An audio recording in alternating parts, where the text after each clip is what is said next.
This is 6. I know. That's the official number. Which we're right, wrong, right? Yep. Weird, no?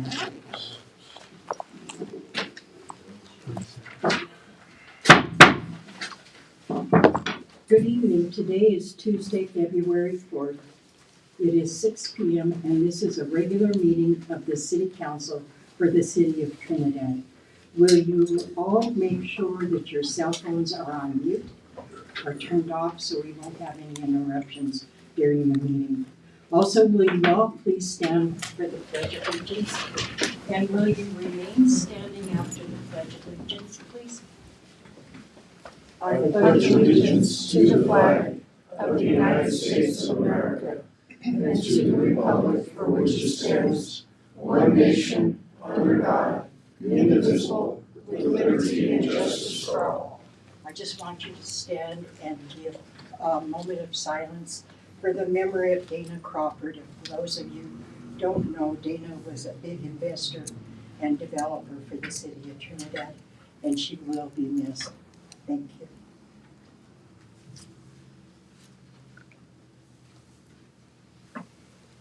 Okay. Item number 1, roll call. Sabano? Here. Shu? Here. Thurman? Here. Trahell? Here. Ogletree? Griego? Here. Item number 2, approval of the agenda. I have one amendment, so if you approve the agenda, it's approved as amended.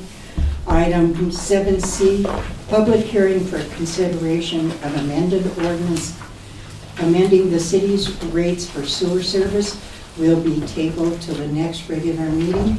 So I need a motion to approve the agenda as amended. So moved. Shu moved, second. Second. Levi seconded. Call the vote, please.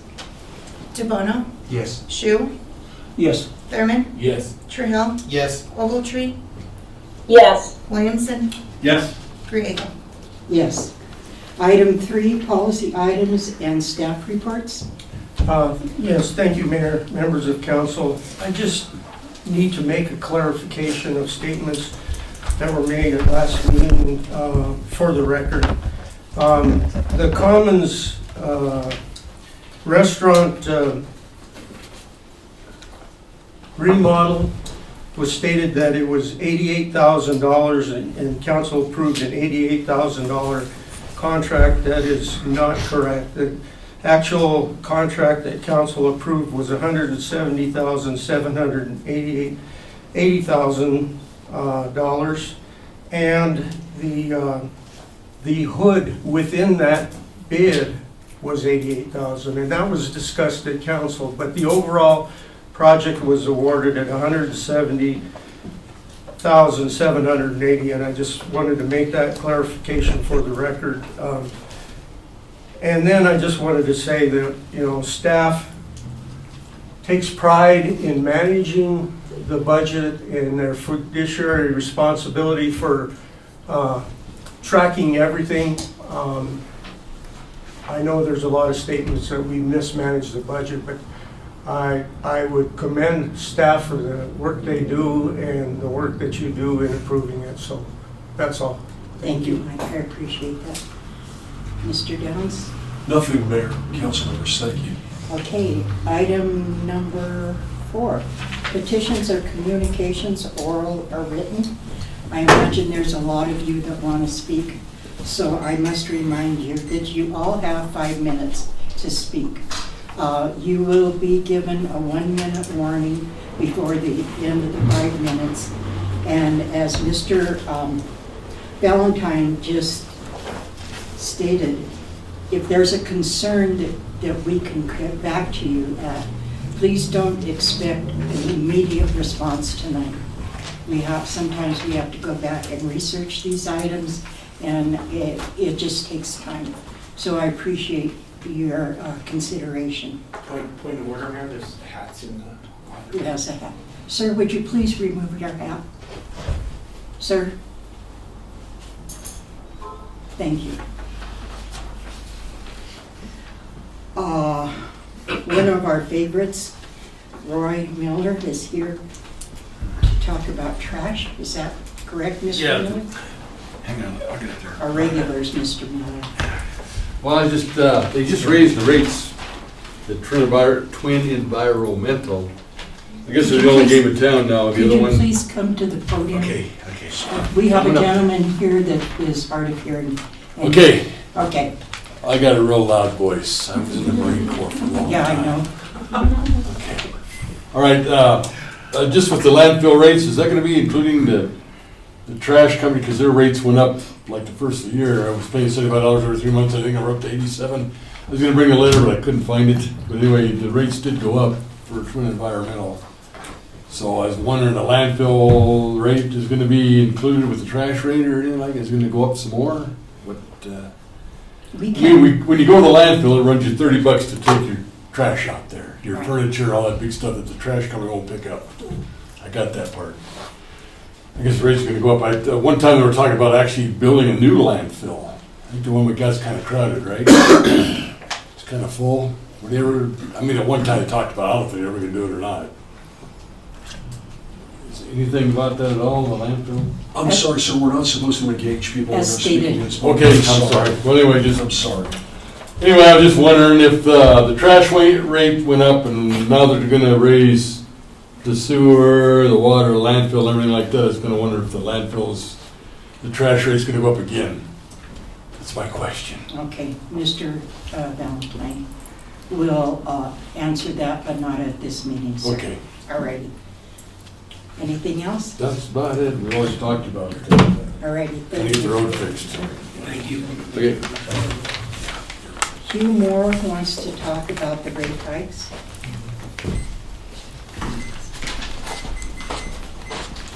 Hello, I'm Hugh Moore. I read there's going to be a rate hike for the utilities. Is that correct? Yes, sir. Has it been voted on already? So we can't respond to that. It's in process. Mr. Valentine, I guess, Mayor, if people would like to speak on the rates, they can do it at the public hearing portion of each. Right.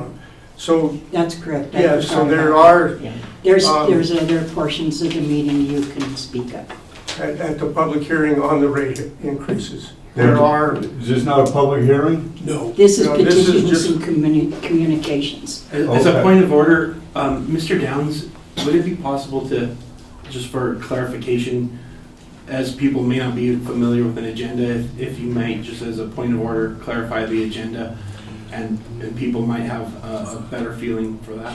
I would be happy to, and so, to your question regarding that, the rate hikes are on for consideration for this evening, for second reading and public hearing.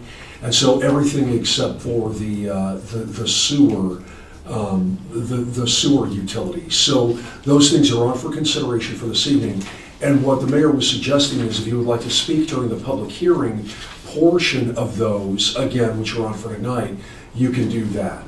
And it may be, more direct and on point if you would like to speak during the public hearings on those utility rate increase proposals. Well, I If really you- only have a question. I'd like to know, who votes on it? Just the committee here? The council, yes, sir, city council. Okay, and then all I would like to say is that I would hope that the council will vote the way your constituents want you to, and not for some other reason. So that's all I got to say. All right. Okay, Thank thank you. you, sir. Thank you. Thank you. Sarah Jane Riverwood, rate hike? I'd like to speak during the hearing, please. Okay, thank you. Emmanuel Pedrazas, new business in town?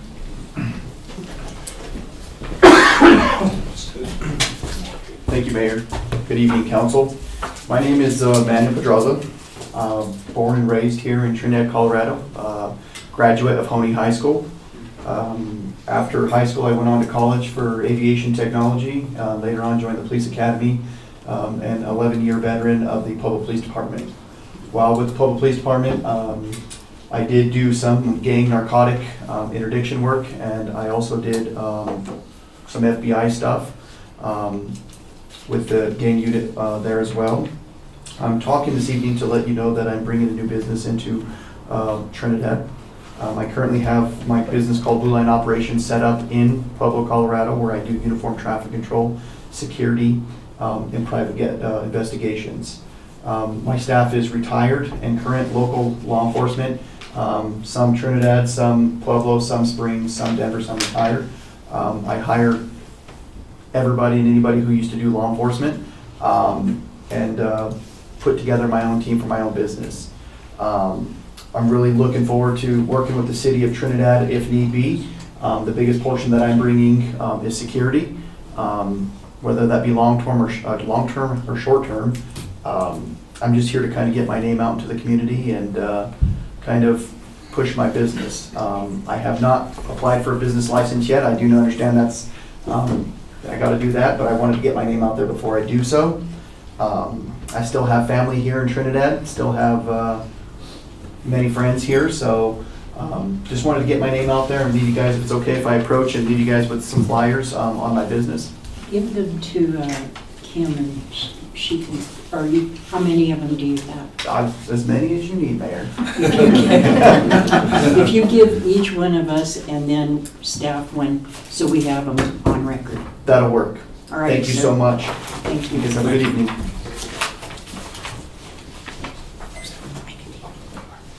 Thank you. Thanks, man. Thank you. Louis Reno wants to talk about utility rates. Would you still want to wait for the public hearing? Ms. Grigg, I'm going to wait until the public Okay. hearing, okay? All righty. Thank you. David Sampson, Veterans Roundtable.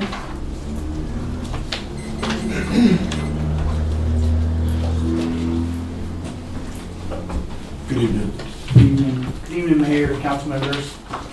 I'm just here to talk about a Veterans Roundtable that we have coming up on the 20th of February.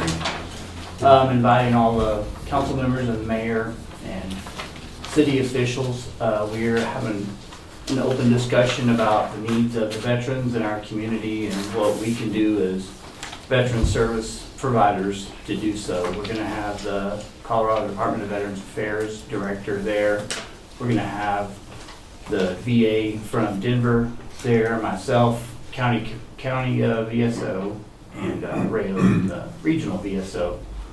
So I'm inviting you guys to that. I have flyers and a place to RSVP. We have lunch provided by Mount Carmel Wellness Center, which is where the event's going to happen.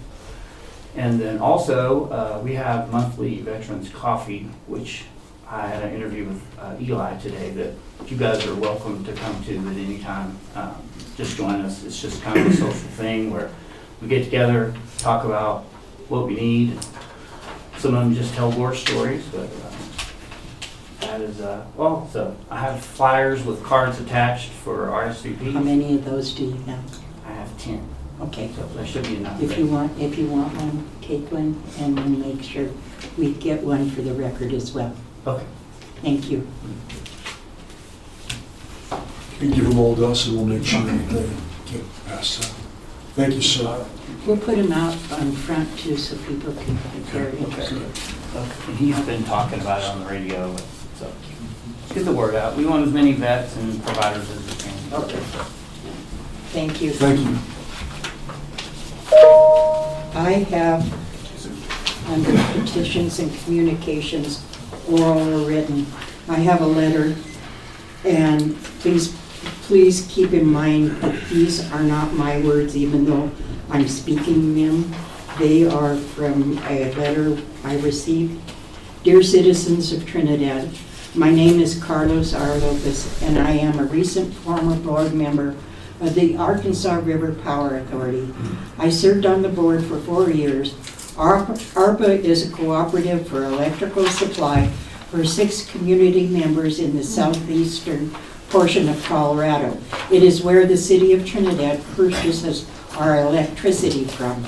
I have been aware that the company that sells electricity to ARPA, Guzman Electric, has started a new contract with ARPA starting this January and will last for the duration of the ARPA contract, approximately 20 more years. These contracts are lengthy to create stability and security for its co-op members. The City of Trinidad and other communities will be reaping the benefit of an 8% rate decrease for the forthcoming portion of the new contract. This is something I am very proud of, as I was on the ARPA board when this agreement was negotiated. Now I find myself wondering why the City of Trinidad is proposing a rate increase across the board for all utilities. I can't speak to the rates for natural gas or our water sewage departments, but I can speak to the electrical. I was informed of this future rate decrease back in 2023 when we signed a contract with Guzman Electric. I know that my counterparts on this ARPA board were aware of these decreases. Yet now we have our city staff proposing to the mayor and city council a rate increase, and I'm wondering why. I know the costs of goods have risen, but not to the extent that the rates are increasing for both residential and especially commercial properties. As a small business owner, I am in a commercial building, and our rates right now are manageable. But a rate increase of 7% or more is going, in the complete opposite direction of our known rate decrease from our provider, ARPA. In years prior to our most recent economic boom, the utility department was always called upon to cover coffer gaps in different departments of the city.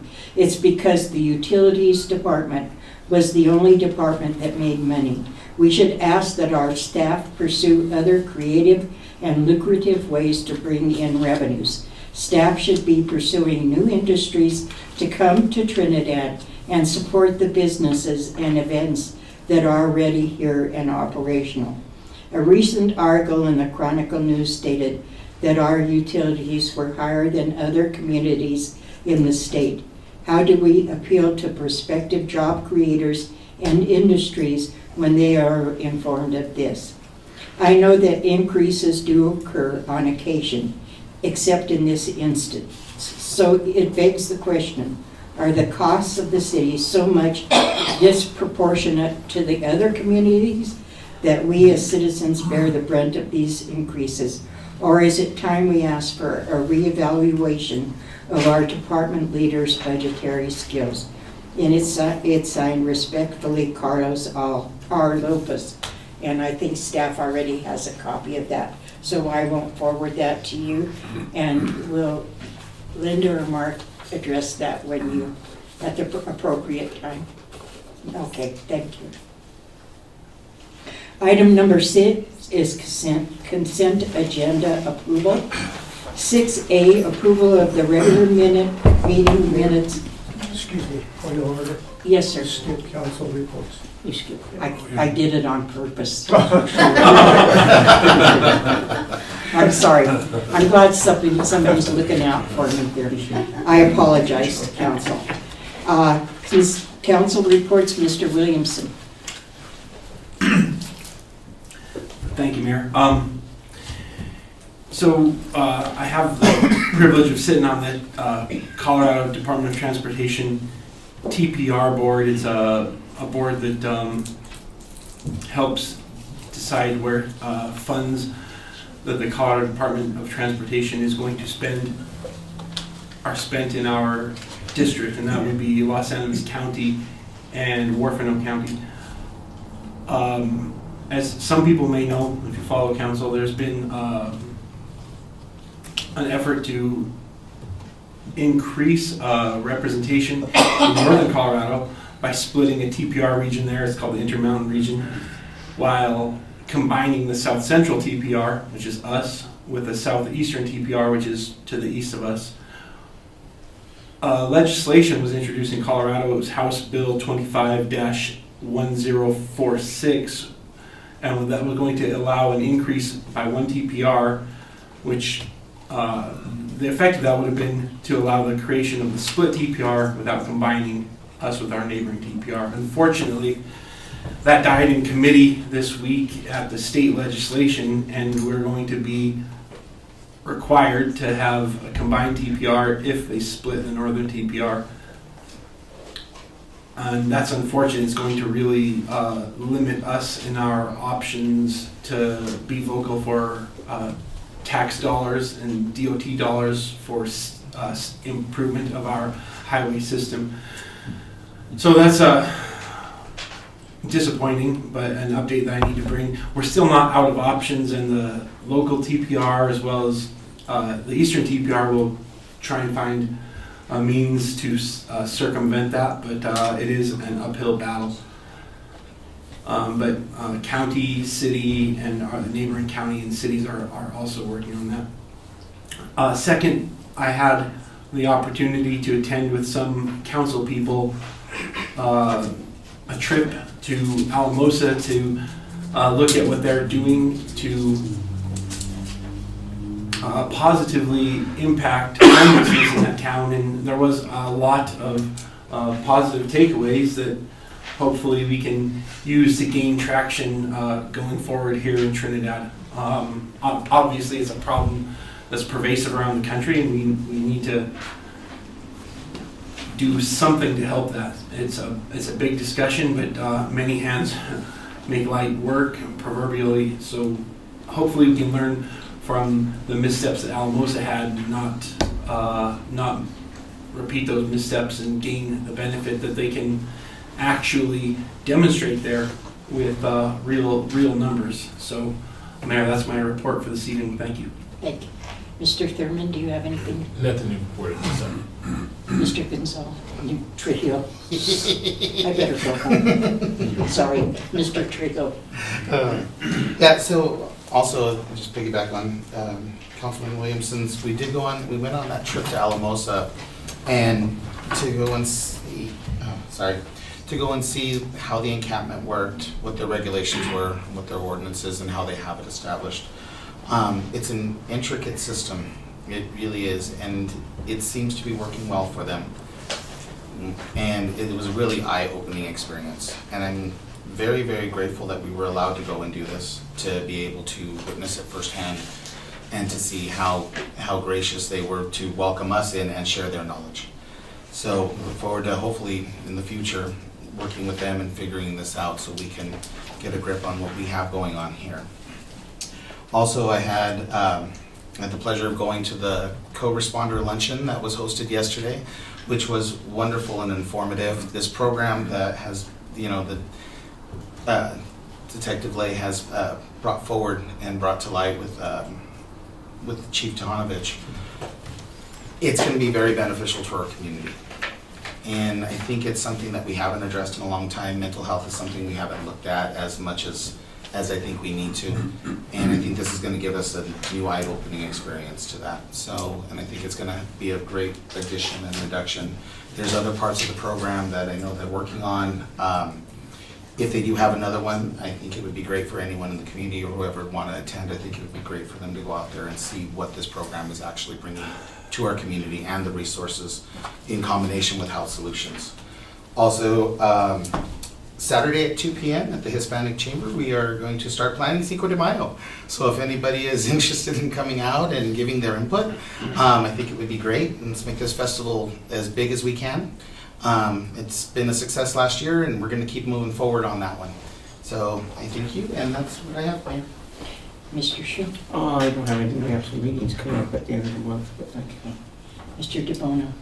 Well, Mr. Sampson already gave a candid overview about the Los Angeles County Veterans Roundtable that's going to materialize Thursday, February 20th. So that was the only item on the agenda for the Los Angeles County Veterans. Ready, sir. Thank you. Councilman Ogletree? Oh, Councilman Ogletree, I'm sorry. Sorry. You're a tiny little spot up there. I also attended the trip to Alamosa and can echo what the other council people said about that we have the opportunity to learn from some errors that they made early on and to learn from the successes that they've had now. They also took us out to a part of the county that's not under Alamosa's jurisdiction that demonstrated the problem that they had with people camping everywhere and trashing their beautiful area. And it was a little shocking. I look forward to but it gave us all a real understanding of the import of what they were doing in terms of limiting camping to one area of the city and prohibiting camping elsewhere. It really was a good, meaningful day, and I appreciate the effort that staff put into that, including Detective Sergeant Lay. The Creative District is off and running. They're having a retreat tomorrow for their board, and they received a grant from the state Colorado Creative Industries to do more training for their board. They're also expanding their board. They need a few more members. Veronica Mays has done a spectacular job gathering that whole group together and getting them working in the right direction to help our creative partners in the city to build our economy. Went to a golf course meeting, and they're working through the winter. There's not much going on in the golf course in the winter, but they're working and they're planning the year ahead and doing a good job with that. They're trying to expand options for food service, so they're working on that, which is something that the city had asked them to do. Arts and culture was canceled in January because the day it was canceled was sub-zero, so they'll get back on track soon. But so it's been a busy couple weeks, but good. Thank you, Ms. Ogletree. I also went to that meeting, and I'm not going to repeat what anybody else has said about not the retreat, the meeting at St. Benedict's encampment in Alamosa. But the people involved with the Alamosa PD sent us some ordinances that they've enacted that I think are essential for the program to be successful.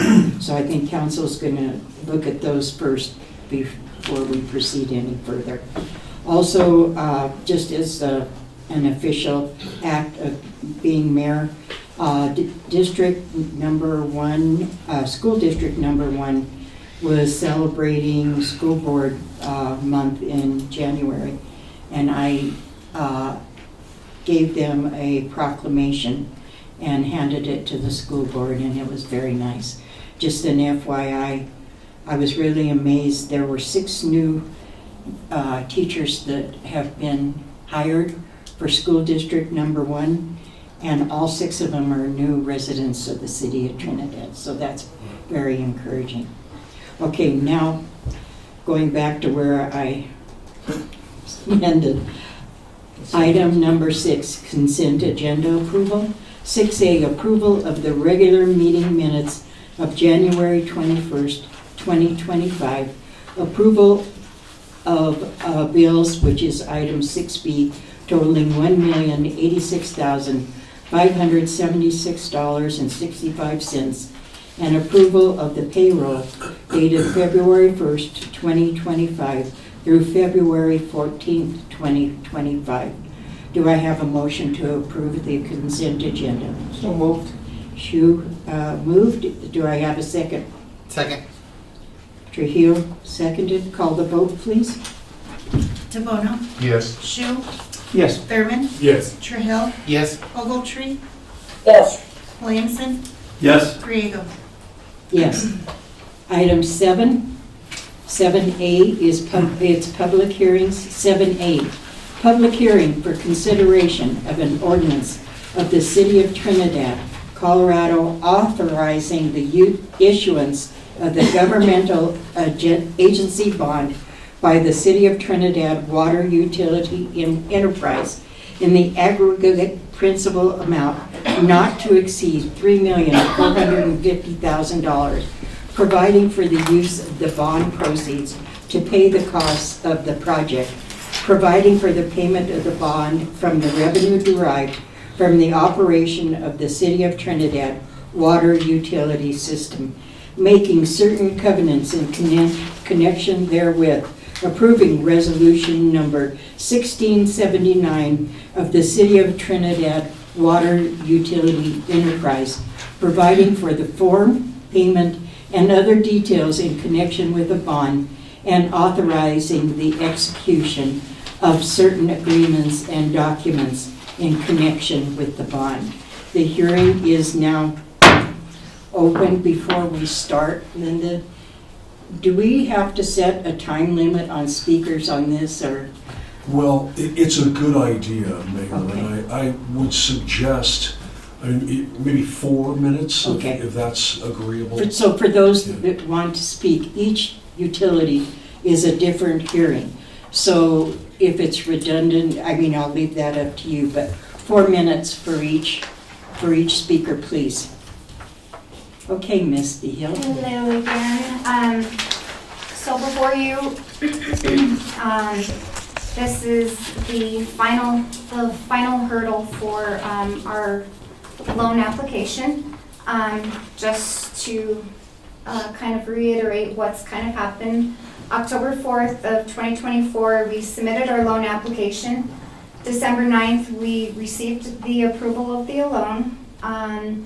January 7th, I believe, you all approved the resolution. And then we did the first reading of the ordinance. And so this is the final hoop of this ordinance.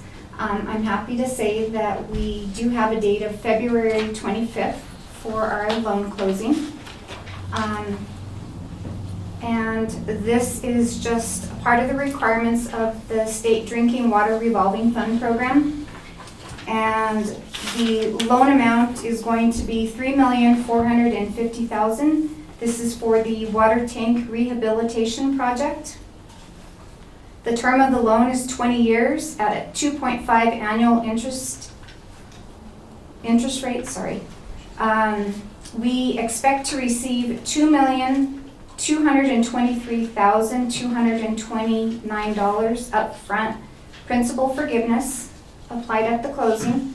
So the total maximum amount of the loan to be repaid will be $1,226,771.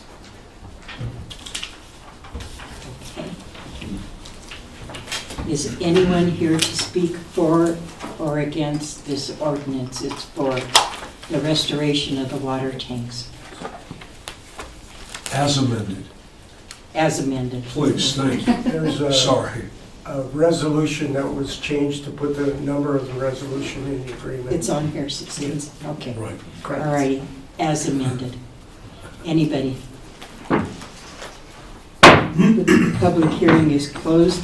Item 7A1, second reading of an ordinance of the City of Trinidad, Colorado, authorizing the issuance of the governmental agency bond by the City of Trinidad Water Utility Enterprise in the aggregate principal amount not to exceed $3,450,000, providing for the use of the bond proceeds to pay the costs of the project, providing for the payment of the bond from the revenue derived from the operation of the City of Trinidad water utility system, making certain covenants in connection therewith, approving resolution number 1679 of the City of Trinidad Water Utility Enterprise, providing for the form, payment, and other details in connection with the bond, and authorizing the execution of certain agreements and documents in connection with the bond.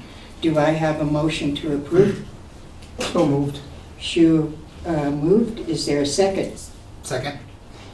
Trujillo seconded. Call the vote, please.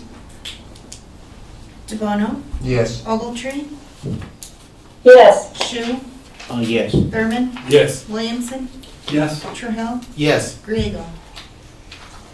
Yes. Okay. We're going to get our water tanks rehabilitated. That's a good thing. Item 7B, public hearing for consideration of an amended ordinance repealing and reenacting 1212 of Article 2 of Chapter 12 of the Code of the City of Trinidad, Colorado, for the purpose of adjusting the rates for electric service, power, and energy. The public hearing is now open. Would anybody like, oh, go ahead, Linda, come on. Sorry. You want me to do Yeah. the presentation first? Sure, might as well. I think there's some new faces here that haven't heard Okay. what we're saying. Alrighty. So we'll be seeing you a lot tonight. Sorry. So, Mayor and City Council members, as you all are aware, with the use of the Waterworth software, we have developed a plan to address the adjustments necessary to our utility and landfill rates. Budget revenues and expenses were projected to 2046 for each of them. We realize the need to increase the rates as proposed is certainly not a popular decision. The increases are needed to ensure that our services will remain sustainable and reliable to meet the community needs. With that said, and for power and light, we are proposing a 4% increase to all residential rates, 7.5% to all commercial rates. These rate increases will help us to accommodate the proposed power distribution and infrastructure upgrades. And if I can, I'd like to address. Please.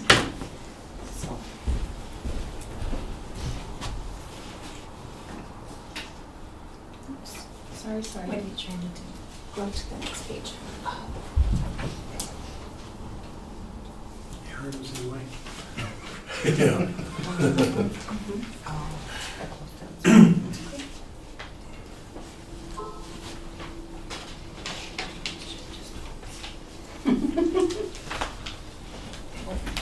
Yeah. Technology. Right? Yeah.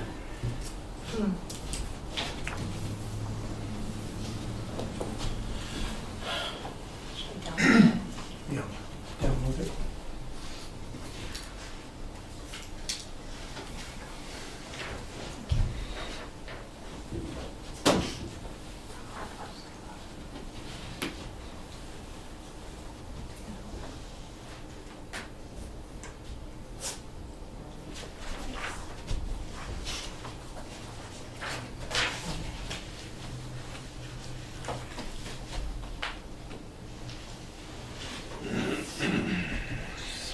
Oops. No circles that need to go in here. Do you want me You to? can turn your screen that way, Turn because we it? already have it. Yeah, we got it on ours. This is all in your packet and come over this way, Dave. So they can see it. I'm gonna face you to the audience, Erin.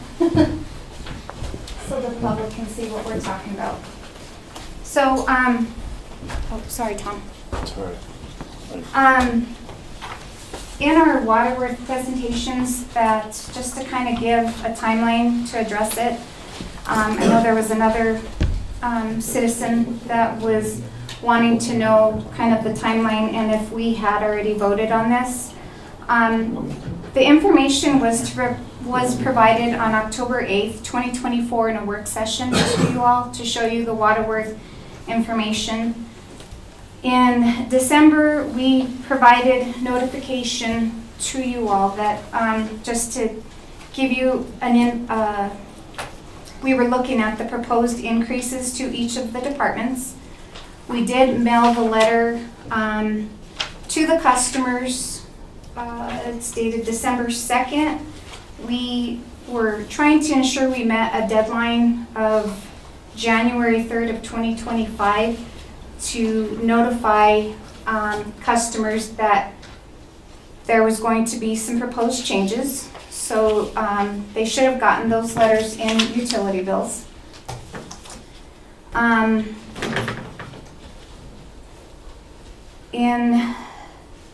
January 7th, we had the first reading of the ordinance of what we were proposing for the increases to be. So I just want to make that clear that City Council has not made any decisions. The decisions will be made tonight, February 4th. This is the public hearing. This is why we tried to outline everything. But to address the article or the statement, yes, the city will be receiving a decrease in purchased power with a new contract that we will actually begin on February 1st. However, we do need to note that we've had 11.6% increase in our transmission costs, which started in July of 2024. So we're already paying for those. So I just wanted to make that clear. And these increases for each of them, they're necessary to support the necessary capital investments and improvements that we foresee in the coming years that each of our directors will address separately. So just bear in mind, we are looking to the future. We don't want to have an issue and react. We're trying to be very proactive in this. So with that, I'll let Dave talk a little bit about his projects. Good evening, Mayor and council members. I'm here tonight to discuss the proposed rate increase for the electric department. I will go ahead and get right into it. Could you please speak louder a little bit? I'm sorry. You were on a roll, I know. I apologize. Okay, I'll go ahead and get right into it. What the proposed numbers will be. Residential is currently at $14, proposed at $14.56, with an increase of 56 cents. Small commercial currently is $24, proposed $25.80, with a total increase of $1.80. Large commercial is $50, proposed is $53.75, with a total increase of $3.75. Okay, the list of projects that I have is a substation upgrades, installation of new transformer and circuit breakers with interconnections to the existing 69 kV line and the 13.8 kV main substation bus for a total cost of $2.4 to $3.6 million. Infrastructure, replacing all main circuit poles and cross arms due to aging and deterioration. C, voltage conversion, changing out 4160 laterals to 13.8 circuits, which will involve changing out transformers. The purpose of this project is to free up capacity on our smaller transformer at the substation, which is close to reaching capacity now. And D, $1 million match for the Dollar Grip grant with ARPA members. So completion of this project will help avoid major power outage throughout our distribution system. This is a proactive approach to an aging infrastructure. It is better to be prepared to react after the fact than to react after the fact. The effort aligns with the goals identified by council in the strategic plan. Consequences of not addressing the concern of our main transformer going out could result in a total shutdown of power for the city for a period of time. The current transformer was manufactured in 1977, and the smaller transformer was manufactured in 1974. The average life expectancy of the transformer is between 30 and 40 years. Both are beyond the period of time. In order to be proactive and not have another event like 1995 when the tap changer blew and the entire city was without power for several hours, we need to address this concern. We have available to us a mobile substation through ARPA for ARPA members. But it would have to been delivered from Lana and set up if it was even available, and would be a cost to the city. And regarding that 8% decrease, like Linda was saying, through the Guzman contract with ARPA, the city was faced with 11.6% increase to our transmission costs since July of *24. The increase in transmission costs and the decrease in power costs are factored into the proposed rates. Clarification, that transmission cost is paid directly to San Isabel Yes. to bring the power Yes, from from Walsenburg Trinidad to to- Walsenburg. Yeah. Right. Did you all hear that? The transmission cost is in addition to the actual cost of the power okay. And that is not including any infrastructure improvements, right? That's correct. San Isabel just had a rate increase, passed it on. Yeah. Okay.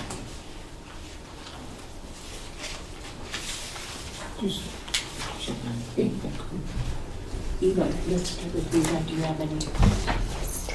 No, Dave, I just wanted to say that the manufacturer of 1977 transformer, it's already exceeded more than 18 years its life expectancy.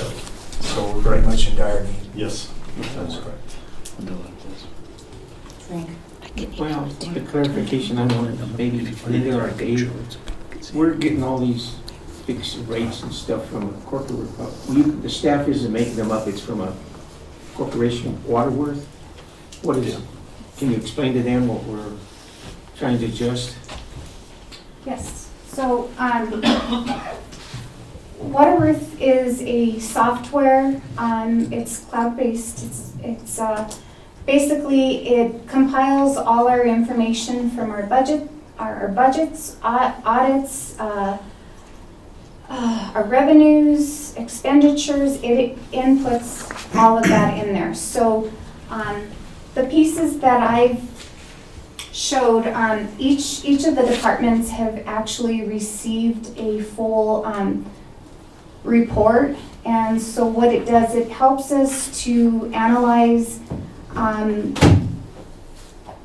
our cost that we have right now and future cost. So in the event one of our transformers did go down, it has all this information projected in there. And so I've had all the financial reports that we received from Waterworth. There's a copy downstairs on the first floor, there's a copy on the second floor. I'm happy to share with anyone that would like to see how it works. If there's any information they need, I'm happy to share. All right, thank you. Anybody have questions? Just other, so if we don't, if we don't consider this tonight, we're looking at a potential catastrophe, right? Sure. Yes. Okay. So which could be, yeah, and that's a complete, that's a disservice to our community if we look like it. Yeah, and being that it's way older than me. So, and I know I'm aging as it is, so, so yeah, that's a little scary to actually see in the foreseen that we could actually face some major downtime, and that's the whole player, right? Yep. Thank you, sir. Yeah, hi. So with these increases, I know they're a little bit overdue, but we're still in step with cities that are comparable to our size, right? Yes. We're not Did you going get that comparison that I sent? Yeah, we're not. I have. I'm just saying. Was that placed up there?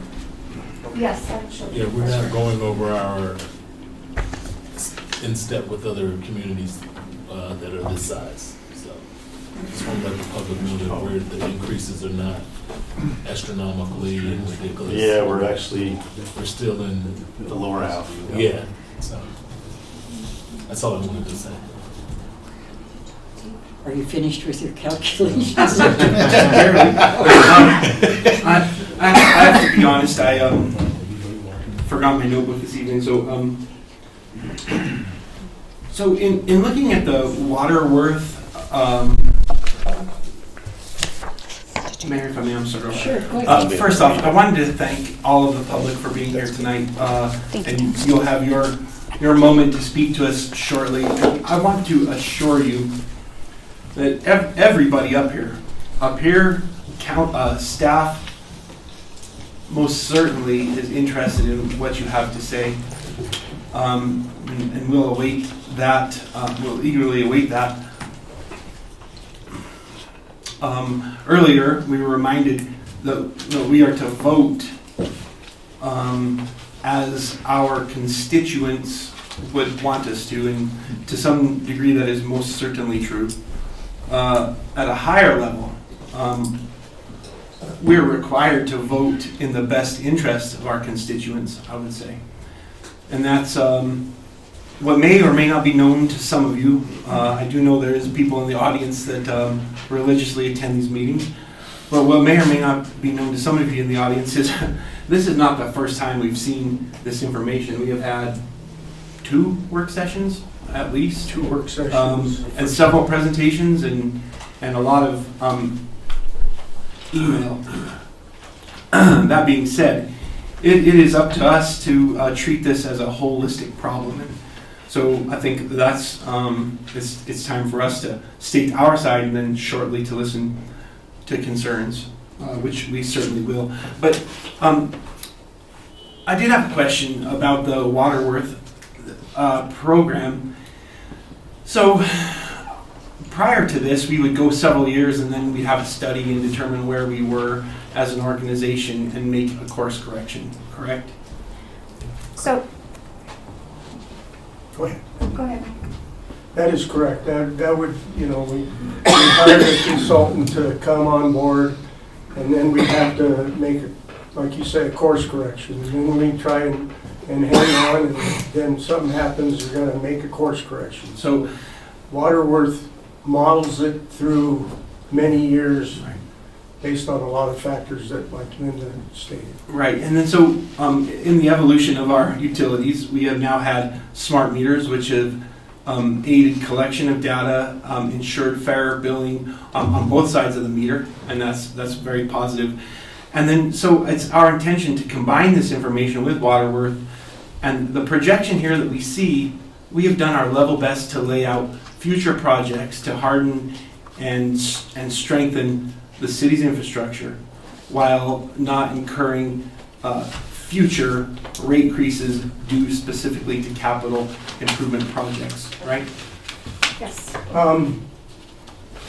Semi-right. It's Waterworth projects out, raises through the years, rate increases Right, through the years to level that out instead of having spikes. I would Is that say, what you're- I may have misspoke there, Mr. Valentine. I wasn't trying to infer that there would never be another rate increase because Right.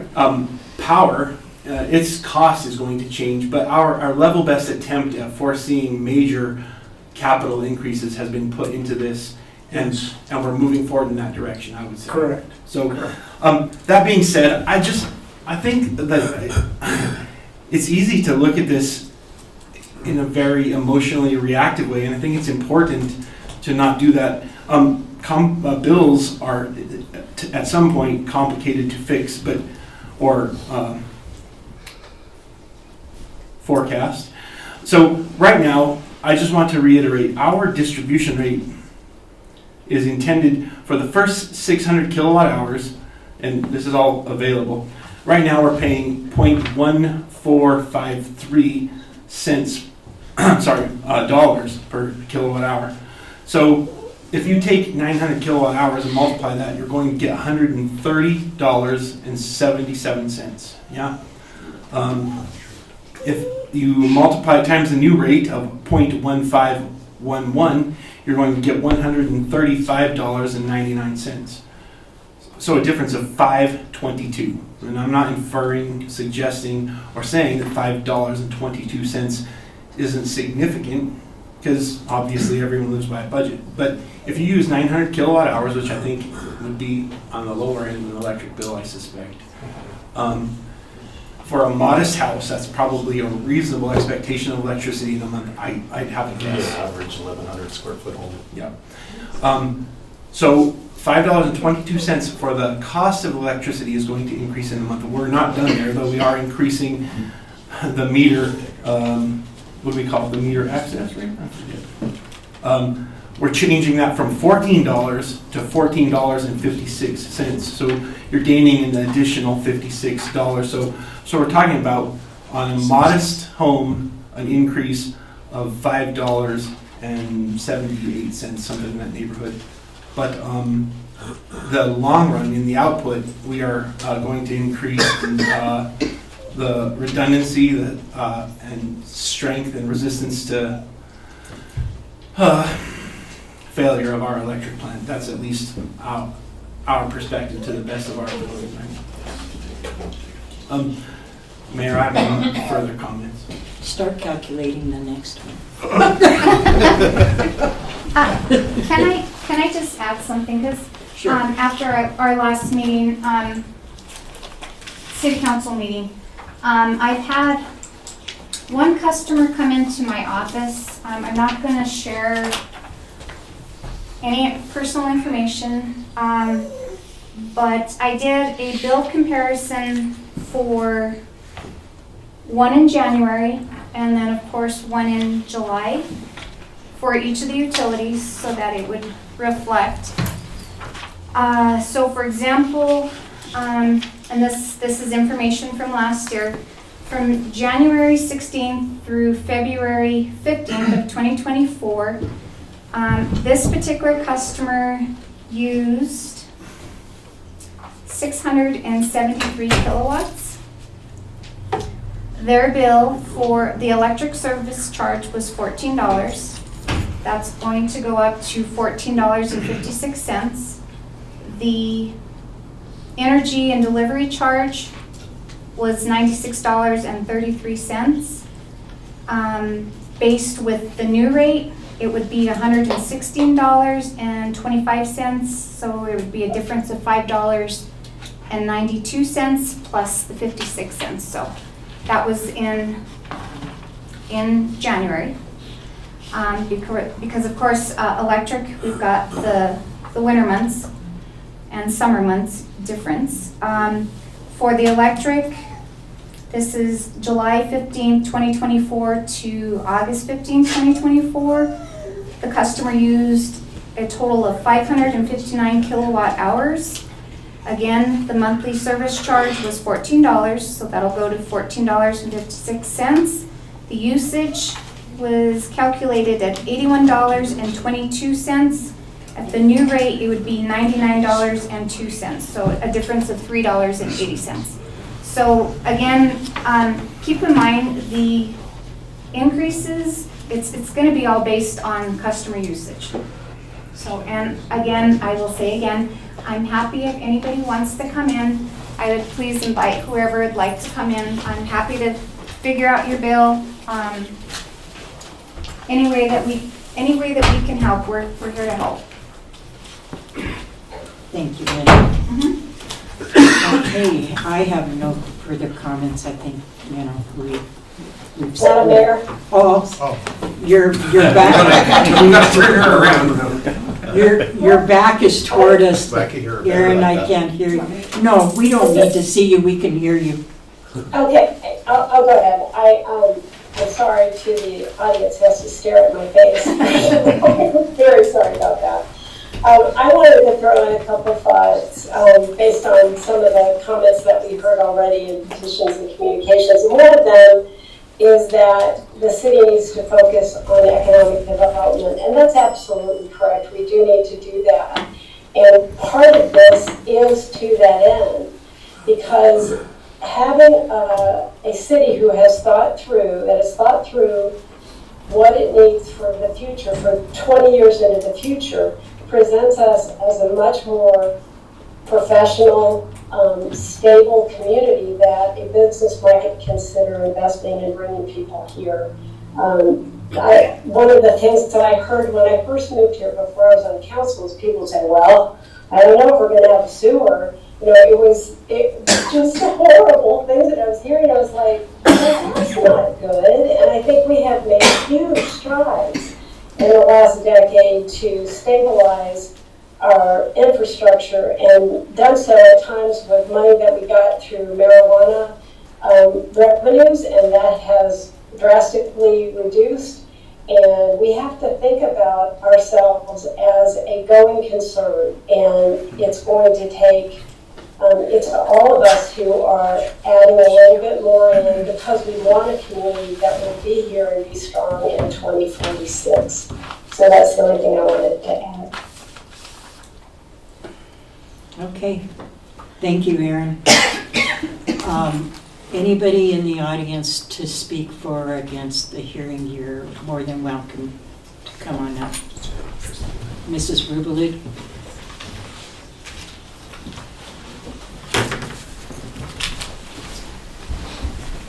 Good evening. I ask you to please turn this down, this rate increase. First of all, we had a rate increase just about a year ago across the board. I don't know if you recall that. On our utility bills, it doesn't give a cost per therm or kilowatt at all. Mr. Williamson, when you were giving those figures, I don't have them. They're not on our bills, so we have no idea. I will tell you, comparing them with my husband's apartment in Santa Fe, Trinidad is paying a lot more per usage. And one of the big things that we are paying excessively high cost is delivery cost. We have the electric service charge, which is only going to be 56 cents. You think, oh, okay, it's only 56 cents. But we have a service charge, we have the city tax, we have the electric tax, we have the gas metering billing, we have the gas delivery charge, then you have your gas supply charge, then you have your city tax, your county tax, and then the sewer of $56, even if you don't flush the toilet once in the month. That's a lot. Councilman Lopez's letter to it was in the newspaper, in the Chronicle News, and it states that power is going down by 8%. But then I hear from Mrs. Vigil that there's an increase in cost of 11% for delivery. That cost is already passed on to us as a consumer. And it's really not fair that you keep increasing this rate.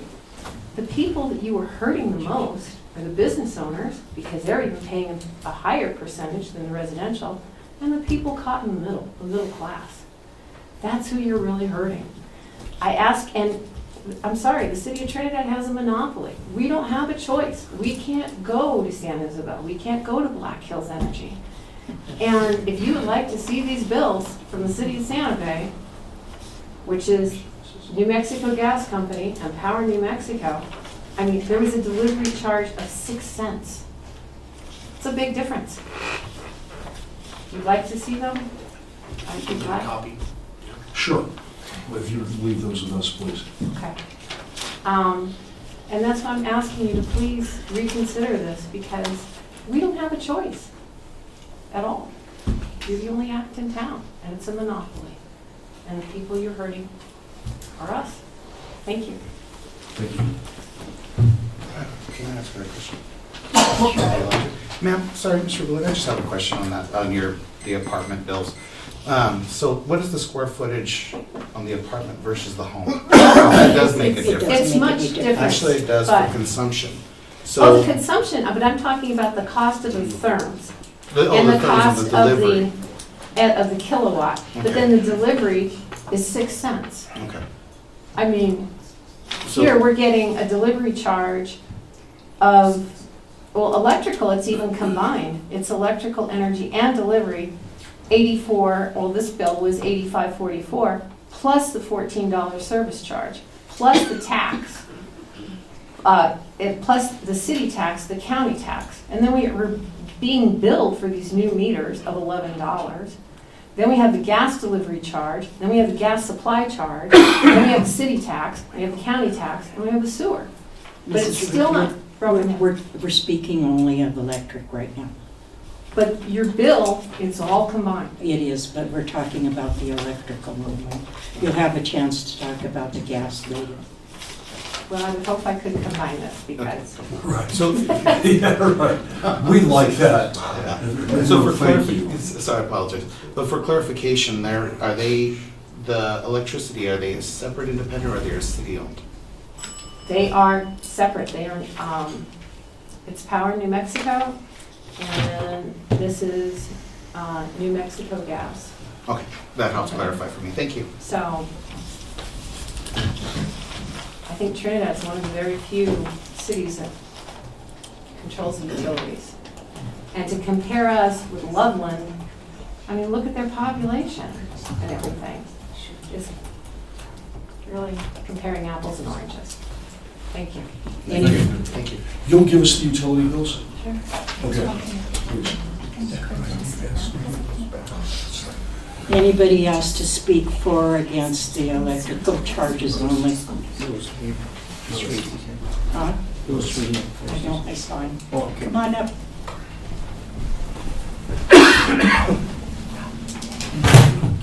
I was going to speak from back there, but I think No. it's challenging to come and speak because you often end up sounding like you're being critical, and the very people that are the ones who are proposing that you consider these rate increases, we all know are hardworking people and are committed and dedicated to making the city a better place, and they certainly don't want to hurt anybody, I have no doubt. My point in speaking to you is that you're going to do what you're going to do when it comes to these rate increases. You're going to do what you have to do, I'm sure, and I'm sure you're going to consider it and think about all the things that have been said to you tonight and all the things that have been told to you by community members in previous weeks. I would only offer a couple of suggestions and one question. As a business owner, when the rates increases are higher for us, it would be helpful to allow us to understand why that is. It makes it difficult to calculate how you have to adjust your own pricing when you're not aware of what those are going to be exactly and why they're going to be higher. I don't know whether the logic is because you feel like business owners can absorb it more easily than residential people can. The fact of the matter is, especially in my business, the people I often serve are people who don't have the money for their own equipment, and to pass on cost increases to them is they already are paying a lot, and they already have a hard time making ends meet. And so, we end up having to pass on our increases to our customers, and that's challenging, and that's hard on the people that we serve. So, a more thorough understanding, this is just for me and the people that I've spoken to, other business owners, of why business owners and commercial rates are higher and increases are higher would be helpful.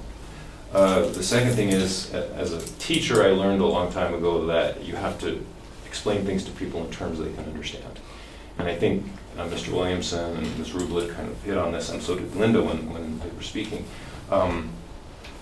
Utility bills are notoriously difficult to read, and oftentimes they don't make a whole lot of sense.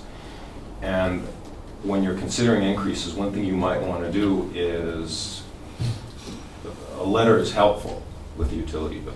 It lets us know that this hearing is going to take place. But one thing you might want to consider doing is creating a sample residential and commercial bill for different types of industries and businesses in the community, to give people an idea of what their increases might look like. That would be helpful, and I think it would do a lot to alleviate confusion. I just know from having talked to people in my business, people are confused. They think that the increases are going to happen anyway, so why should I come and talk? They don't really understand their bill as it is. And I know if I went to Linda, she would sit with me and probably go through my rental, and my business bill and explain to me how it would change. 1 minute, sir. Sorry for interrupting. But that would be really difficult if you had to do that for every member of the community. Understood. And so I think that might be something you might want to think about maybe before you move forward with this, just so that it's something that the community at large has a better idea in terms of how they can relate to it. That's all I had to say. Alrighty. Thank you. Thank you, Mr. Reno. Thank you, Mr. Reno. Anybody else to speak? Coming up, Joseph, right? Yes, but Come on up. I didn't mean to, sorry. Just came, your mayor, to the council. Just while listening, I didn't mean to speak, is the question if the grid is gonna be upgraded. Is that, and we are talking about the future planning, is that gonna include that the grid is gonna be able to absorb residential and commercial solar panels? We have 300 plus sunny days. Is the grid gonna be strong enough that those are gonna be able to be plugged in? Or this is gonna be more of a patch? That's my question. Did you hear her, Linda? Yes. So I can't speak directly as far as, the city does have a solar program that we've incorporated 2 years, 3 years, 2 years. The interconnection agreement was back when I was here. 3 years. About 3 years. So we do have a solar interconnection program if a customer does want to do solar on their home. My question is more, will the grid after the updates, would the grid after the upgrades be capable of absorbing 500 roofs, 1,000 roofs? If we already upgrade, can we upgrade in a way that that would be the future? And that could be a company, if we are talking about moving forward, that could be a collaboration between individuals and the city to have autonomy over electricity. But that's just, I don't know the situation, I'm just thinking about other. So at our October work session, we actually had City Light and Power come down, and they have worked with our staff for probably a little over a year now to basically identify, you know, our weaknesses. It's like the master plan of our system. And so as part of that, we have the information that we have on here to prioritize. That information has come from that. So to answer your question, as far as whether solar we can connect, I couldn't answer that right I off. would just, if now this is already done and the increase is happening, if that can be planned in, there are maybe 10 houses, and I know that most of them, I know 2, they are not connected to the grid.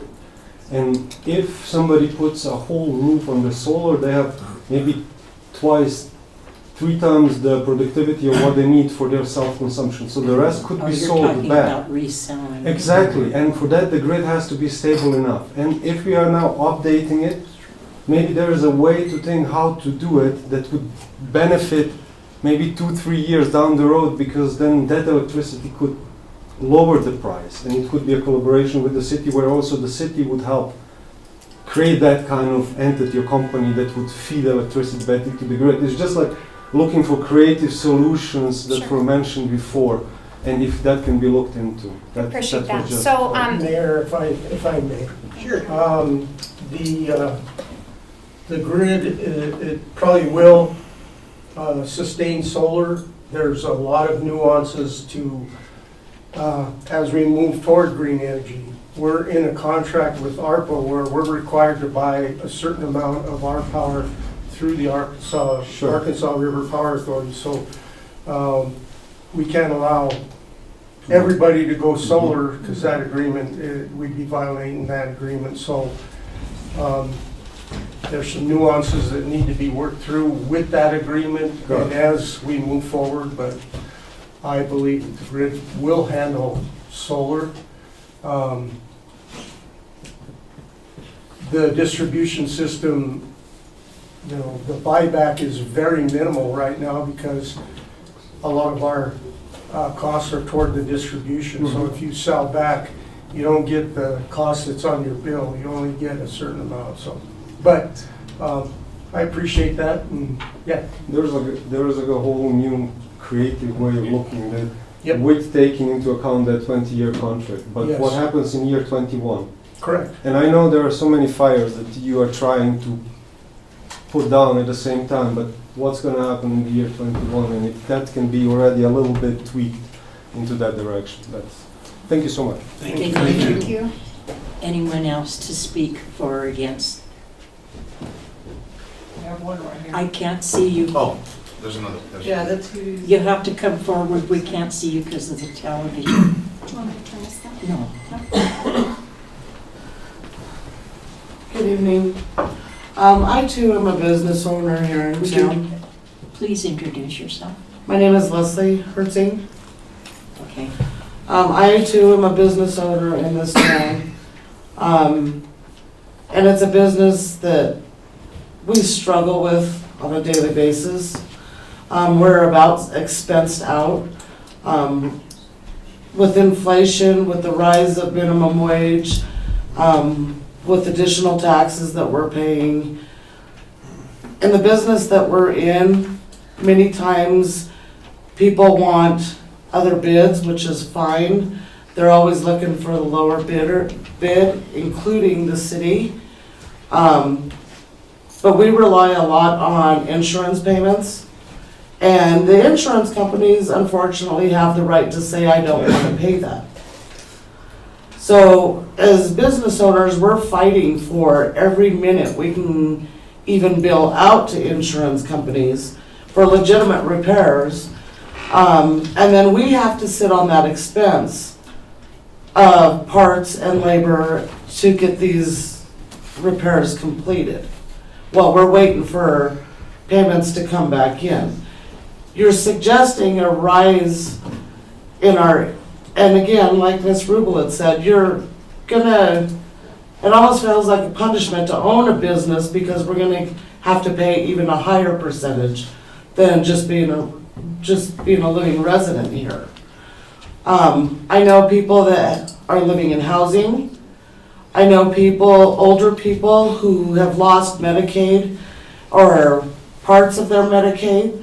Their monthly income isn't going up, even though every day you walk into Walmart, I can walk in this week, next week it's $1 or $2 more than it was the week before.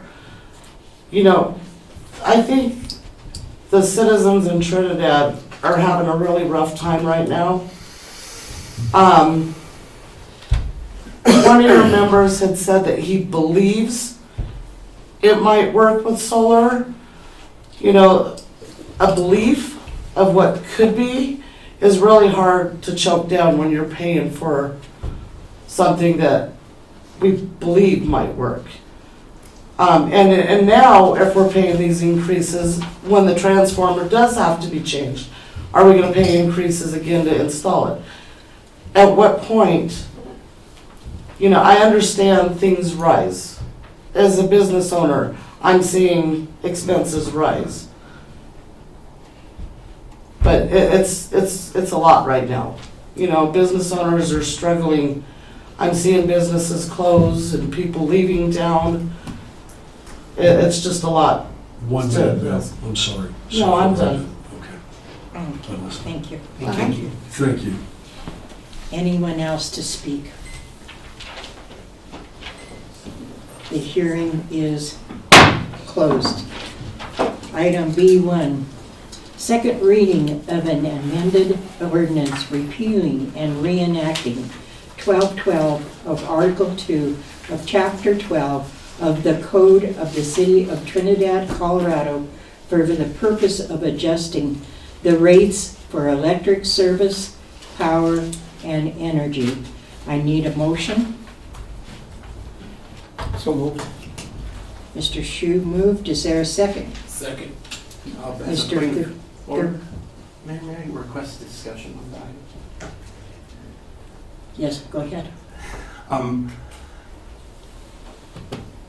I feel that I would just like to make this statement before we proceed.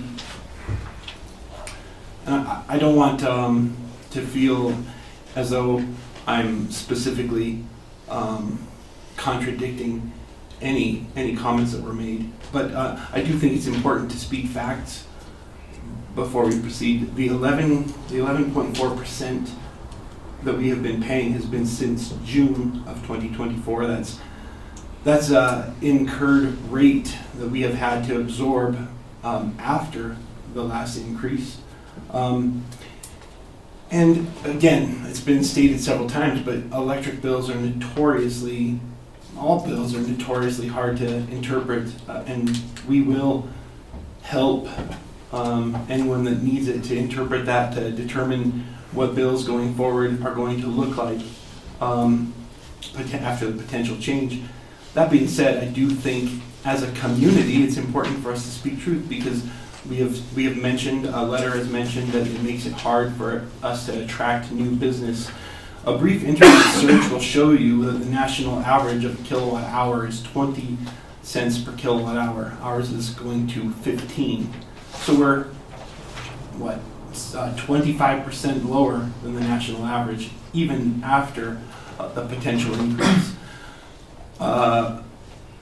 Verified on several websites, Santa Fe, New Mexico's kilowatt hour is 16 cents per kilowatt hour, which is, again, higher than what we would propose. their meter fee is 11. That being said, this plan is our level best effort to provide the best service going forward. It's taken into effect capital dollars for improvements and labor. So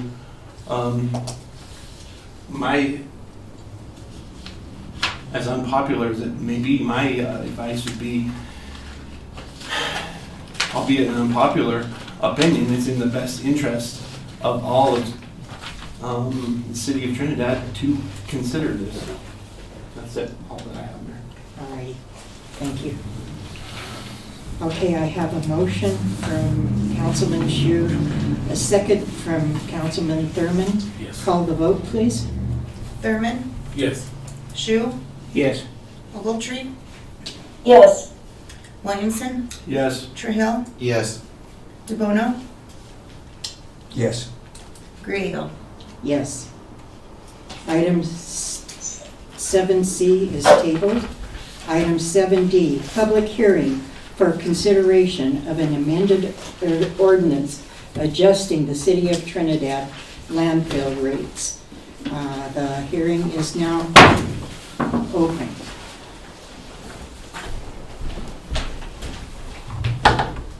Okay. Sorry. So, landfill rates, we are proposing, sorry. Everything's scattered. There you go, Bob. Thank you. Go ahead, Keep over. please. Basically, Thank we're it's a 3% increase is what we're looking at the landfill. Normally, a truckload of trash comes in at $10. We added 3% would be $10.30. We just rounded up to the nearest quarter, so it's going to be $10.50. We have not had an increase at the landfill since 2019. As you know, we're under tight guidelines with the Colorado Department of Public Health and Environment. They come down. In fact, they're coming down in a couple of weeks for an inspection. We monitor. We have water monitoring wells that we have to do twice a year. They have to write an annual water report. We have gas wells as well that we have to analyze. So the costs keep going up. I've been here for 4 years. The landfill's been running in the red every year since I've been here. I'm not trying to get it back to where we're in the black. Yes, that would be nice, but at least not losing so much money. I think I provided you with a rate comparison a while back. Commercial tonnage, right now, we're going to $23 a ton. Fremont County, $100 a ton. City of Lamar landfill, $63. Otero, $41. Mountain Valley Transfer in Walsenburg, $107. So we're not even close to being what our neighbors are. So with that, any questions? Mr. DeBono? No. Mr. Shu? No. Mr. No. Bob, ideally, where would you want that increase to land? It's considering we're below. Still in the red. Still in the red, yeah. Correct. This 3% is going to be an annual. Every year we're going to do 3%. Gotcha. Through our water work program that Linda talked about previously. We have a huge, I think in 34 we have to do basically a remediation to the landfill because that's the end of our landfill. So at that point we have to consider what we're going to do if we're going to have to haul our waste off or whatnot. But every year we have to plan to have that money. It's going to be millions of dollars to do the final remediation of the. So that's the reason we're going to be accumulating funds and putting them in a coffer to hold it. Mr. Williamson, do you have any questions? I'm sorry, Mayor, I have no questions, Bob. I have. Miss Ogletree, do you have any questions or comments? I do not. Thank you. Mayor, I would, just for the public record, I would like to say that as with the last, this is not the first time that we've done this, so just for the public record. Mr. Just, will you explain, the gentleman in the back can't understand between the trash hauler and the landfill, so can you explain to him that we have no control over? That is correct. So We basically have a commercial fee, we have a residential fee. If Twin Enviro / Apex decides to raise their fees, we have no control over that. So like I said, our landfill is the cheapest in this area. I mean, if they wanted to, Twin Enviro could go take it to their transfer station in Walsenburg. It's more exorbitant, but we do not have any control over our private haulers. We used to have, at one time, we had several haulers in town, trash pickup companies. But we're down to one now. Okay, thank you. Anybody in the audience to speak for or against?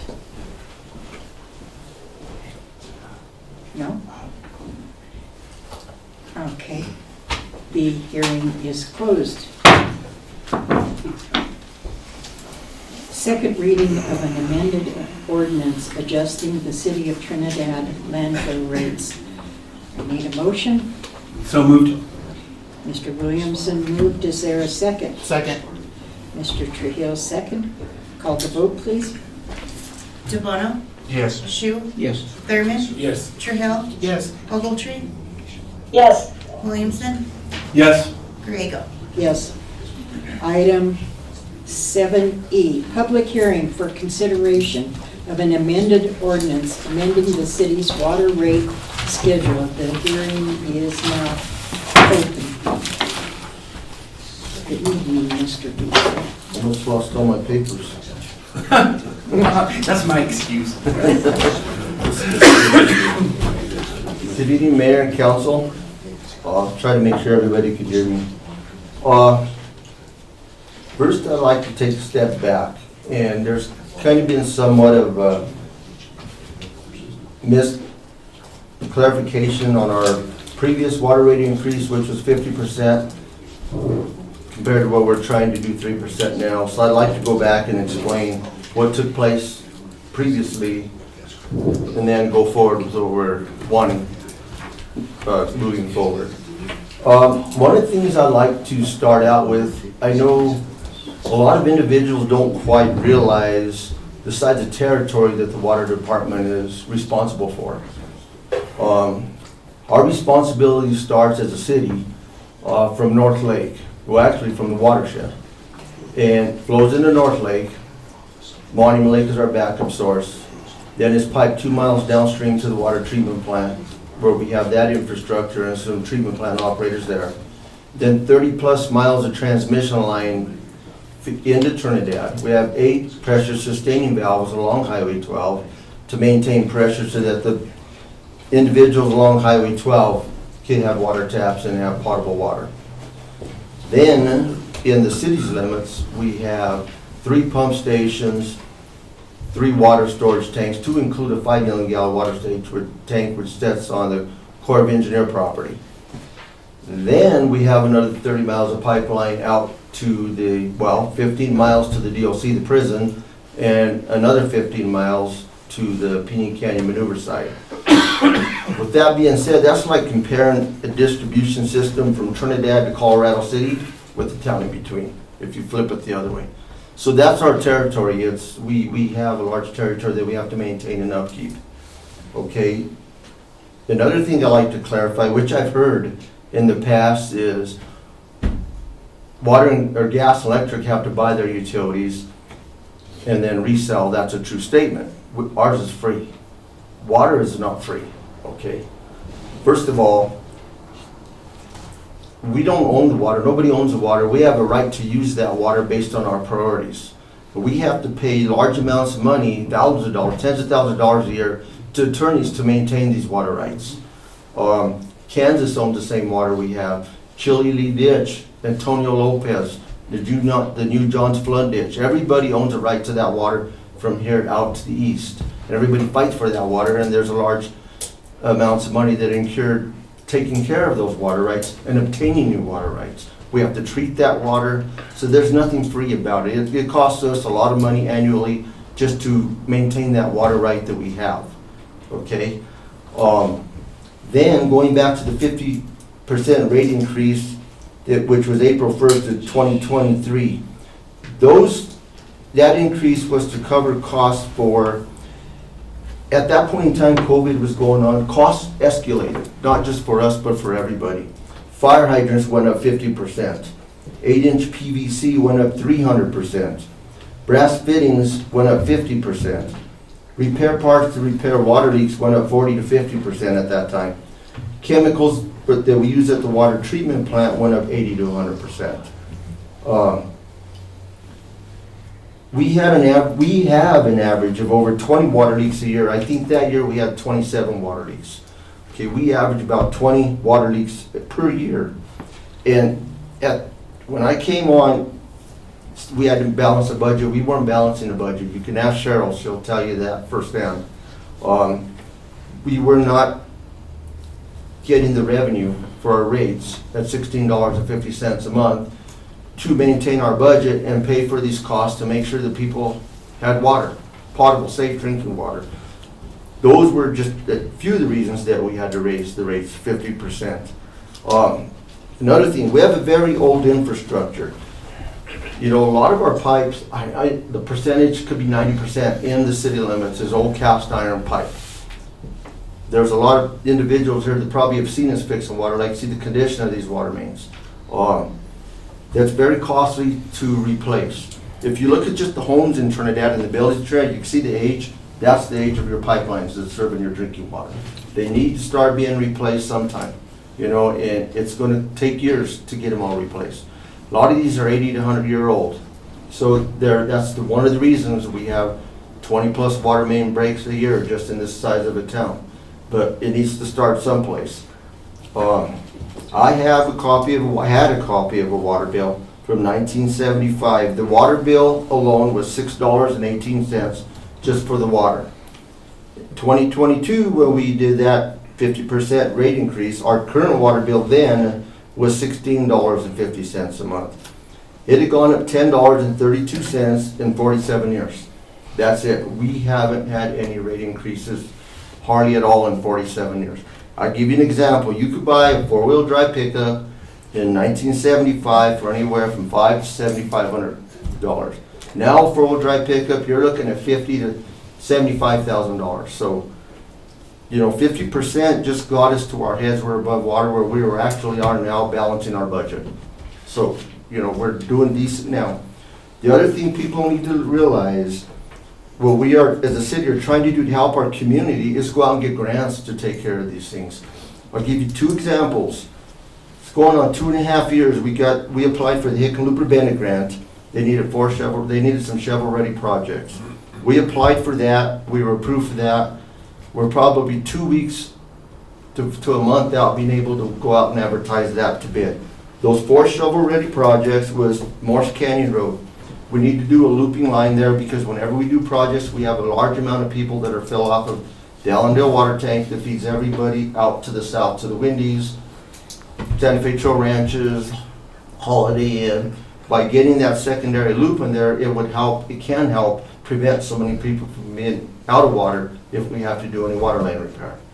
The second one, actually, let me back up. That project was estimated to cost $451,517. The second one is up in Weston, which is on our extraterritorial outside the city's limits. When they ran the new transmission line down, it's on the north side of Highway 12, all those houses in Weston were tied onto an old 15-inch steel water main. In order to go through the expense and time, they left them tied onto that old line and connected that line to the new transmission line. Well, we've had numerous repairs and insurance costs because we had a water line there that flooded the basement, and our insurance had to pay for that because we've had multiple breaks on that line. So that's a necessity. What we're going to do is have some directional bores across the highway, transfer those service lines over to our newer transmission line, and abandon that old line in place. And that way, we won't have to worry about that anymore. That engineer's estimate at that time was $164,886.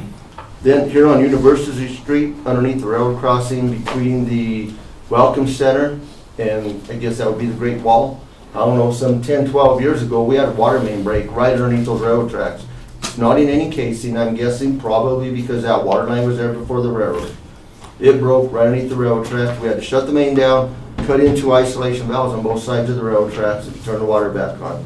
So that is one of our main arteries. That's a 12-inch main that's been out of service for several years. It's another one we've got to do a directional bore now underneath the highway, underneath the railroad tracks, run a new line and reconnect it again. And that engineer's estimate was $560,293. Then we have the Segundo Waterline project. I don't know how many of you go up Highway 12. On the eastbound lane, you see all those patches on there. We have an old 2-inch galvanized water line right in the middle of that eastbound lane that's constantly breaking us on us. The state would like to repave that, but no sense spending that money in that asphalt until we replace that infrastructure. So that's another one we had designed. The cost then was $519,438 to repair that, and we'll replace it with a 6-inch PVC water line. The total project cost was $1,696,000. We got an EPA community grant for $1,149,000, with the remaining project cost after the grant to $547,134 out of our pocket that we came into. You know, once we put that out to bid, that real number won't be in effect until it goes out to bid. It could be a little less, it could be more than that. That was going to be 3 years ago. It's hard to figure that much contingency. It's a federal grant. We didn't realize that it's going to take that long to get this grant when we did that. But that's one of the things that we did. The second one is a water tank rehabilitation project. That originally was estimated at $4,916,801. Council directed the ARPA grant for $1 million to help go toward that water tank rehab. We got a DOLA grant for $1 million. We were just approved for the state revolving fund loan for $3.4 million, which Linda said the $2.2 million of that is forgiven. That's free money that we don't have to pay back. We could borrow up to $1.2 million at a low 2.5% interest rate at 20 years, which was just approved this evening. That's saving money for the residents to help keep from having to raise the rate so high. So those are things that council and we have been looking at. The water tank rehabilitation project, for those of you that are not aware of, it's going on the Monument Lake tank. It's being replaced. It's beyond its life. We have some leaks in it. It's beyond repair. They're replacing that with a new tank, 25,000 gallon tank. The Allendale tank, which is 1.5 million gallon tank, is going to be drained and repainted. And they're going to put new ladders on all the tanks, OSHA approved ladders, proper venting. We're going to put mixers in the tanks to keep the water circulated, to keep it fresher. That's for all of our tanks. The north side tank, which is on top of Simpson's Rest, and the south side tank, which is up here off of Oak Street. We just did the bid award to WBS Coatings Incorporated. Again, like I said, that originally was estimated to be about $5 million. That came in at $3,098,121, which is saving the city close to $2 million. You know, yes, there's going to be a few adjustments in that. We're expecting that once we get in there. We're expecting some change orders on that, and that was spoken during the communications when it was accepted. Once we get in there, we may have some lead abatement in the paint, which we got to get rid of, and we're going to get some better pricing on that. But there's money there for that already. Another thing, when Steve Ruger presented, this was, and he sent me an email, he presented on the EIF grant, that state revolving fund at Monroe's. They expressed concerns about our water rates during my presentation on the water tank rehabilitation project. I'm reading an email that Steve Ruger sent me. They noted that Trinidad's rates seem too low to adequately maintain our water system regardless of the grant outcome.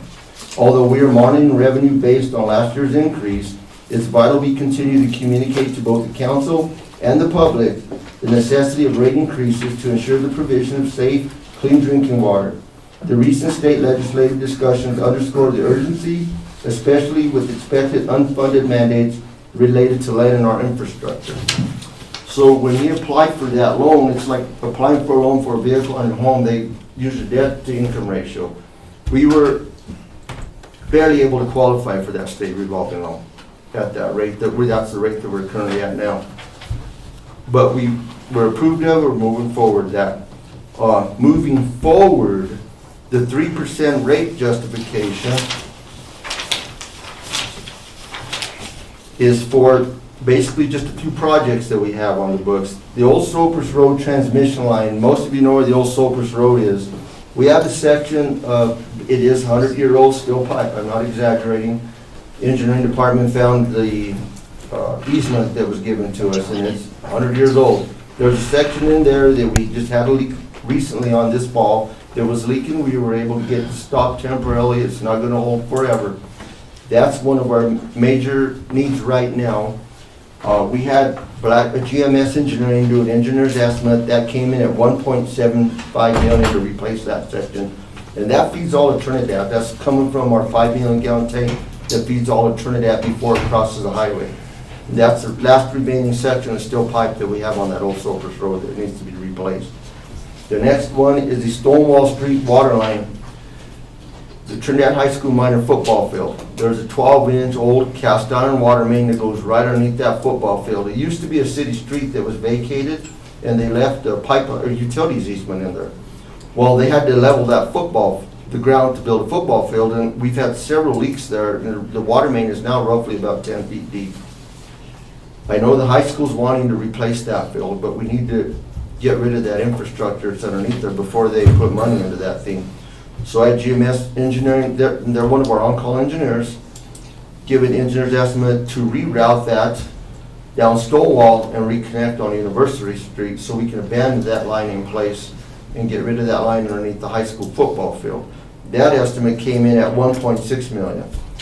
So right now GMS Engineering is working on, we need to get a design to do the old Soapers Road transmission line and then go out and try to find some grant funding and take care of it, so that we can get this put out to bid.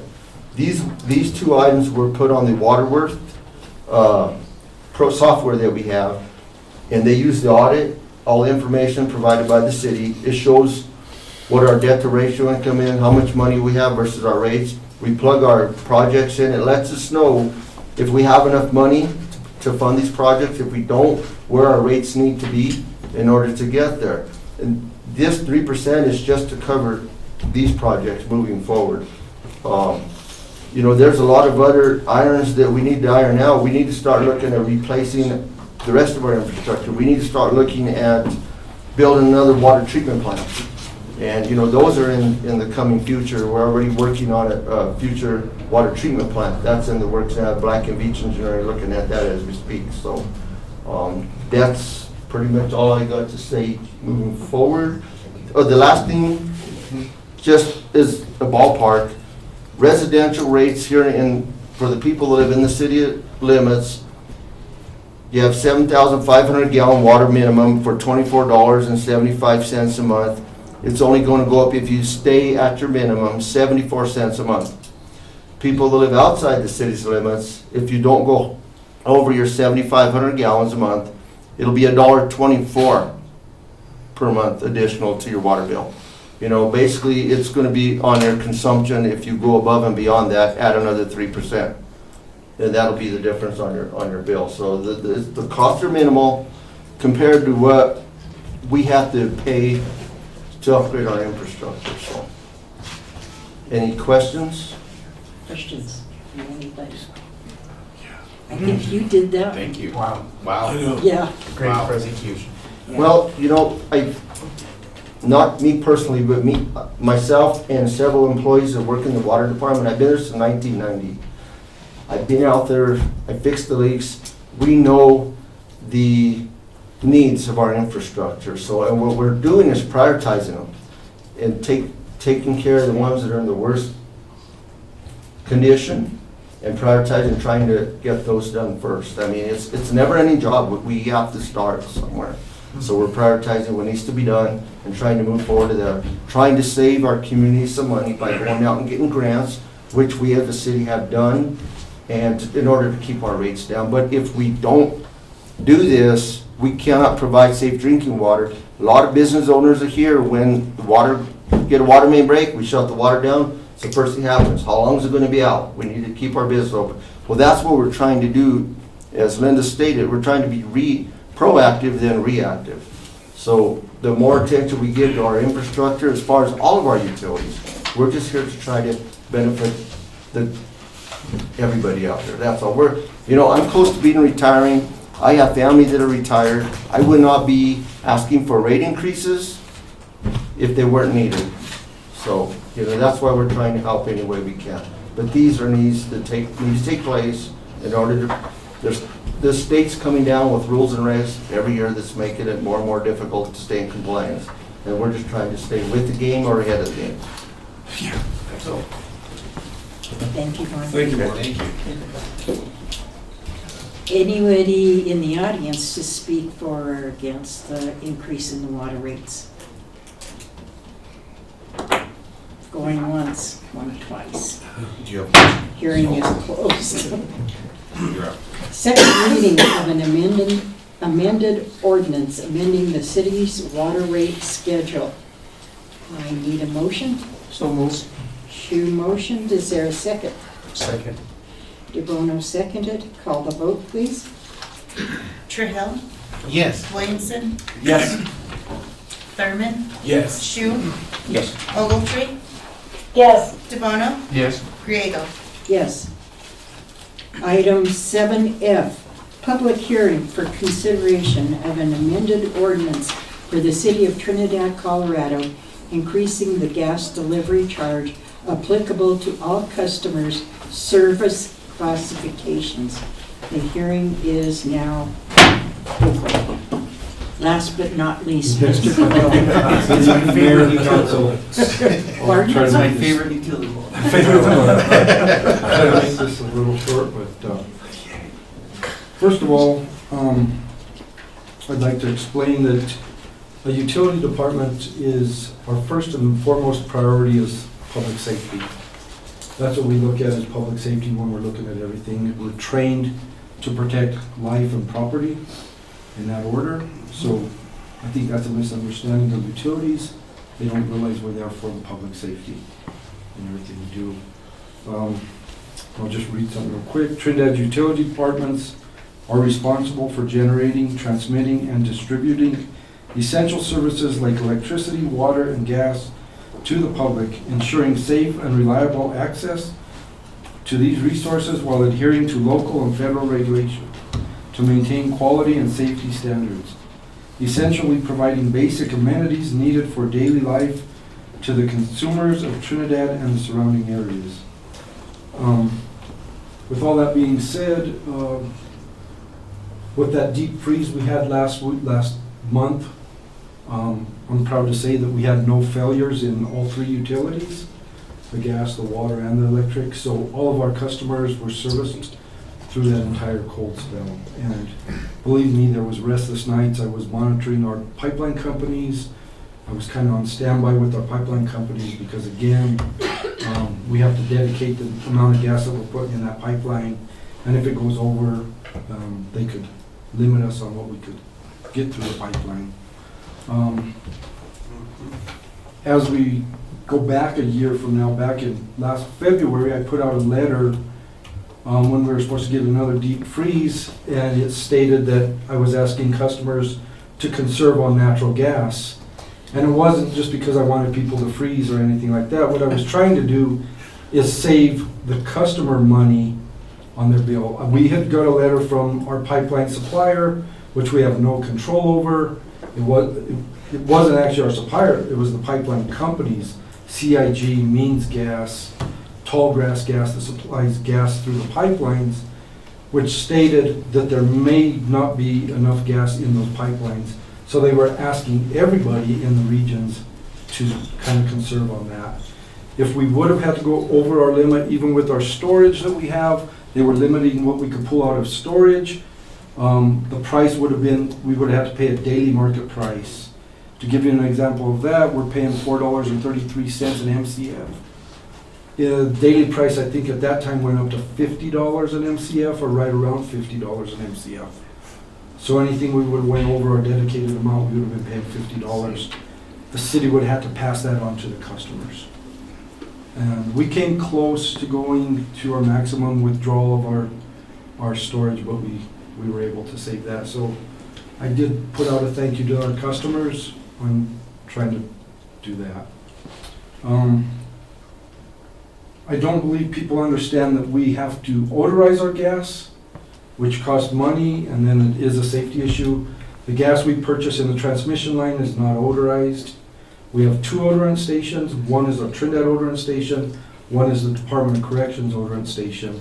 And then we have 12, which we call Highline customers, that are individually odorized. Those are injection systems, they're computer-based systems. We have to put the odor in, and then we program the computers by the amount of gas that's going through there daily. If we over-odorize, it can become health issues to our customers. Under-odorizing, again, we're putting the public at risk because they can't smell the gas, and they could have a gas leak and not realize about that. So that's some of the things, that we're going through. They're expensive to monitor, they're expensive to run. The odorant is expensive to get. We have to do that yearly. The government has made some changes with that odorant, and there's only one supplier that we could get to come to Trinidad now. It's out of Katy, Texas. We used to have another one in Louisiana, which is no longer here. They just went out of business because of the regulations, and they couldn't get it. So Katy, Texas is where we get that from. They don't ship that, they have to truck it here. And the expense of that is going up and up, as you know, as how shipping and trucking prices have gone up. I'd like to talk a little bit about our charges, the way it's charged. I've heard people don't understand what our charges are. So this increase is just for our delivery charge. We do have 3 charges on the gas. We have a meter and billing charge, a delivery charge, and a supply charge. Our meter and billing charge is a fixed rate charge. It's charged the same amount per month. Residential is $11, commercial is $22.65. That charge there goes directly to help buy our software that we need for the billing purposes. It pays our billing, pays a little bit onto the smart meters that we have. That's what all of that charge is used for, to pay for that. Our delivery charge, what I'm asking for the increase for, is a charge for us to do operations and maintenance on our pipelines. It's going to our wages, it's going to the odorant that I spoke of to buy, it's going to buy the meters that we buy, materials that we do, our training. The government is coming down on a lot of training, certifications. Our guys are required to certify under, we have 54, they call them tasks. They're basically job performance things that we do. We have 54 of those that we have to certify on every other year. We used to have a consultant, and we used to team up with Ratone, Maxwell, Aguilar, and Walsenburg, and we had a consultant come down and do that. The government doesn't recognize that anymore. They're having us go with the computer-based testing and training. It's kind of a nationwide thing, so we're tied in with every other gas company. The price of that has increased, it went up, so we can't share cost that anymore. We have to do it individually. We have to hold a membership with that company. That's just one of the certifications that are required. Again, and then back to safety, we have to do our safety for our employees, which we have FR clothing that we purchase for them, we buy them, FR clothing, trying to protect them. They go through the training. We have SCBAs, which is a self-contained breathing apparatus, that when we're going to go into a large gas leak and repair it, we'll wear that so the guys, don't inhale the gas and get sick or possibly death.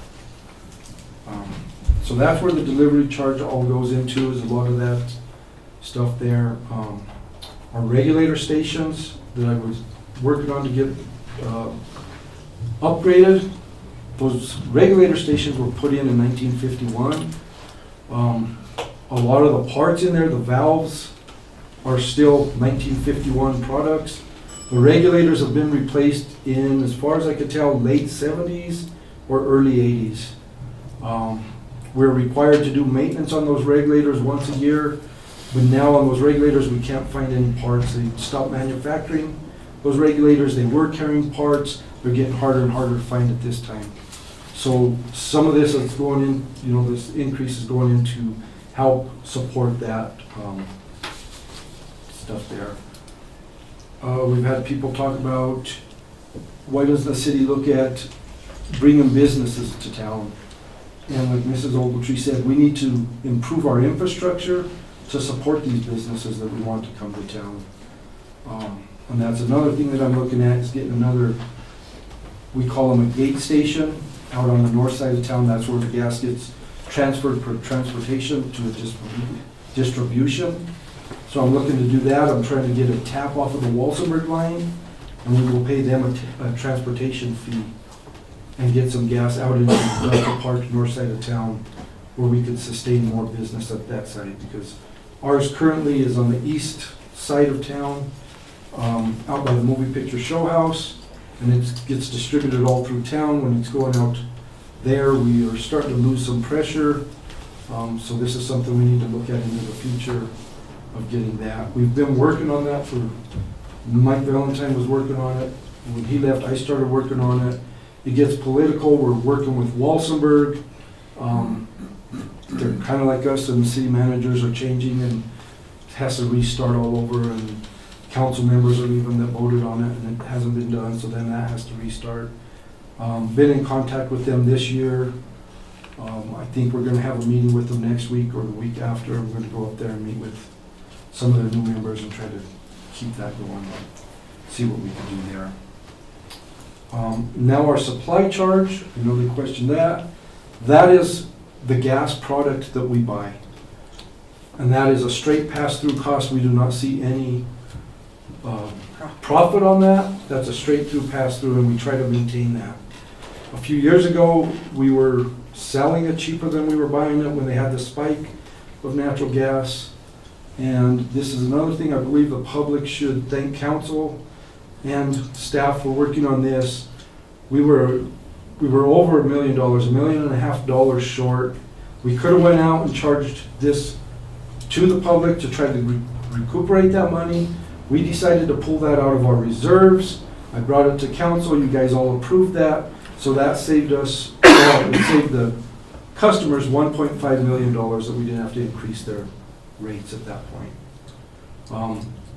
The supply charge is all dependent on the price of gas. Gas is a commodity. It fluctuates daily.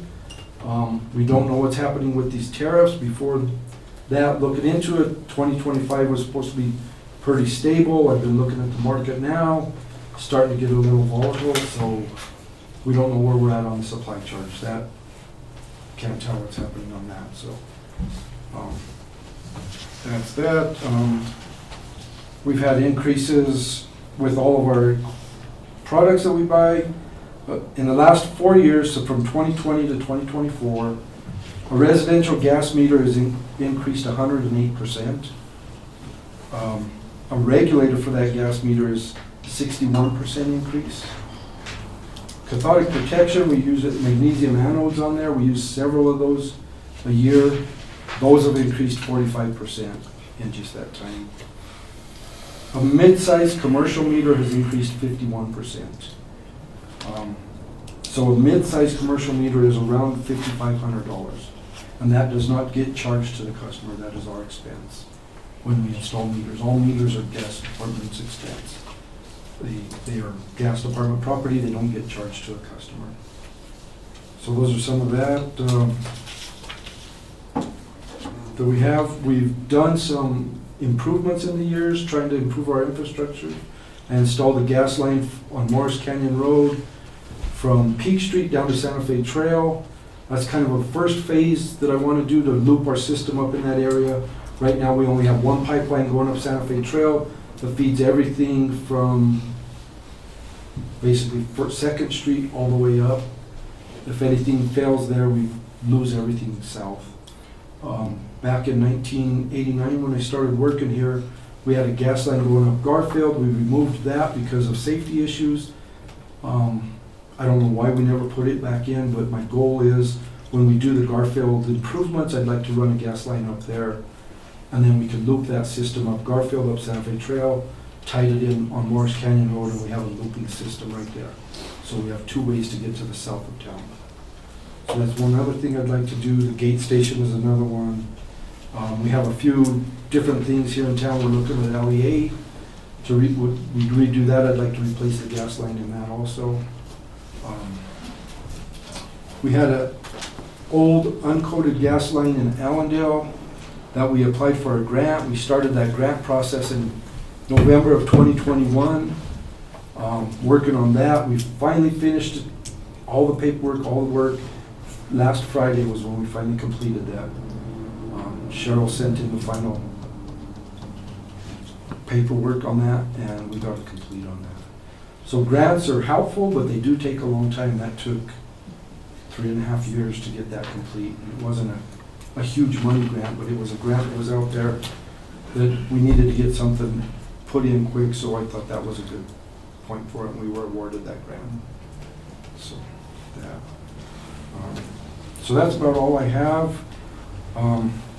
I'd just like to ask council, in order to continue a safe and reliable service to our customers on behalf of the city utility departments, I would like council to consider passing the proposed rate increase. Thank you, Do you Mr. have any questions? Questions? Yes, Guy? I have a question. It's pretty straightforward. So in the information we have highlighted, I'm sure you've been part of creating them, but we had meter billing. The difference is 0 across the board, yeah? Yeah, they're not touching that. So then gas supply charge is 0 across the board.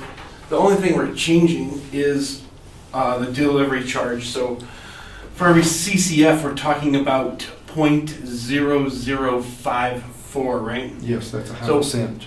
Yeah, half of a cent. Yes. So if someone uses one, that's per CCF, so if they use 1 CCF, we're talking about literally 1/2 of a cent. Yes. An average home, 1,200 square foot, generally uses somewhere in January between 150 to 200 CCF. It's hard to get because homes are different, insulated different, windows are So different. if we literally take 200 CCF and multiply it times 0.0054, the rate increase we're talking about is $1.08. Yes. And that's gonna be it. That is, And that, if a commercial meter happens to use 200, we're talking about $1.08. It's the same rate. Commercial rate is the same other than the meter and billing charge. So if they use 600, which is more like maybe a commercial meter, you're talking about $3.24. Yes. Yeah. So one of our biggest commercial demand customers, I won't say what it is, it's one of the biggest ones in Trinidad that we have. They will be averaging $66 a month more on their utility bill for the gas. I mean, what's their CCF rate? I can figure it So I out. have, their CCF in the highest usage month is 17,852. The lowest month is 423. So in January, oh, I'm sorry, that was their, oh, that wasn't their lowest. Their highest is 17,852 CCF. That's a January bill. July bill, they're 5,166. So an increase of $96.40 in January, and an increase of $27 in July. But that's a gargantuan amount of gas, though. Yes, their bills are ranging like $3,500 a month. So they'll see an increase of roughly $100 on a $3,500 bill. And that's in the winter months. Summer months, it'll be $27. It averages out to $66 a month through the 12 months. That's what that averages to. Questions, Mr. Chairman? No questions. And if I say one other thing, I did do a comparison of gas rates on 5 cities. A few of them are close to the size of Trinidad. One is up north that is almost exactly the size of Trinidad. We just have a few hundred meters difference in our systems. We both purchase gas from the same company. Our rates are going to be equal to their rates. It's the same rate on that. I did rates with Walsenburg, Raton, Pueblo West, and their rates are all higher than what our proposed rate would be. And Pueblo and Pueblo West are significantly higher. Oh, yeah. And you all have that comparison, I believe I emailed that to you. And it is available for the public to look at that too, if they want to look at that. Thank you, Steve. Mr. Finley, do Any you have other any? questions? No questions. Mr. Trujillo? I just want to take this time to thank all the directors that sat down and everybody that has sat down to prepare these presentations, because these are extremely well researched. I am extremely well informed, and I literally have no questions. Thank you so much. That's good, because we're going to have a test. Yeah. I took notes. Welcome to my world. Frank, do you have any questions? Good job, Steve. All you guys did a really good job. Wow. Steve, I just have one question. That odorant that they add to the gas, is that a separate charge or is that by the cubic foot? No, we buy it by the pound. By the It's pound? actually liquid, but it's sold by the pound. Hmm. So that's how it's purchased, yeah. It runs roughly about $8,000 to fill our Trinidad odorant tank, and probably about $5,000 or $6,000 to fill the Department of Corrections odorant tank. So those are the costs there that we incur yearly on those. Okay. But it is sold by the pound, and it is considered a hazardous material. Aaron, we haven't forgotten you out there. Thank you. On the I East just wanted Coast. to echo what everyone else has already said, but also to say that I appreciate this opportunity to see each one of you tell us all about what you do, because it gives us all great confidence that the people who are operating our utilities, which is how we keep our city going, are doing a great job and know what they're doing. So thank you so much. Thank you. I have no comments. Anybody in the audience to speak for? Can I just add one more comment before you open it up to the audience? So earlier, someone that was speaking, they mentioned about the utilities being higher here in Trinidad. The information was from an article that was printed in our local newspaper. Right. I just wanted to bring to your attention that we did meet with the reporter, and there was supposed to be an article prior to this hearing. I think he had a very good understanding of what was going on. But the information that he gathered was from a bill pay network site. And I actually have the report. It has nothing to do with utilities.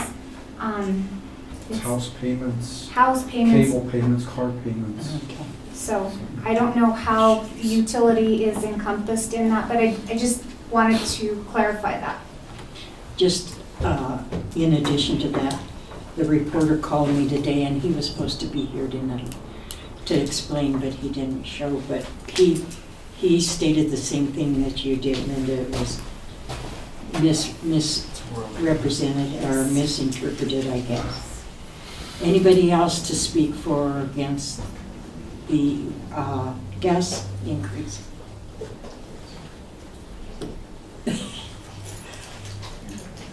Okay. Hearing is closed. I saw lips moving, so I didn't know if you were serious. Item 7.1, second reading of an amended ordinance of the City of Trinidad, Colorado, increasing the gas delivery charge applicable to all customer service classifications. I need a motion. So moved. Mr. Williamson moved. Is there a second? Second. Mr. Trujillo seconded. Called for the vote, please. DeBona, Yes. Ogletree, Yes. Shu, Yes. Thurman, Yes. Williamson, Yes. Trujillo, Yes. Griego. Yes.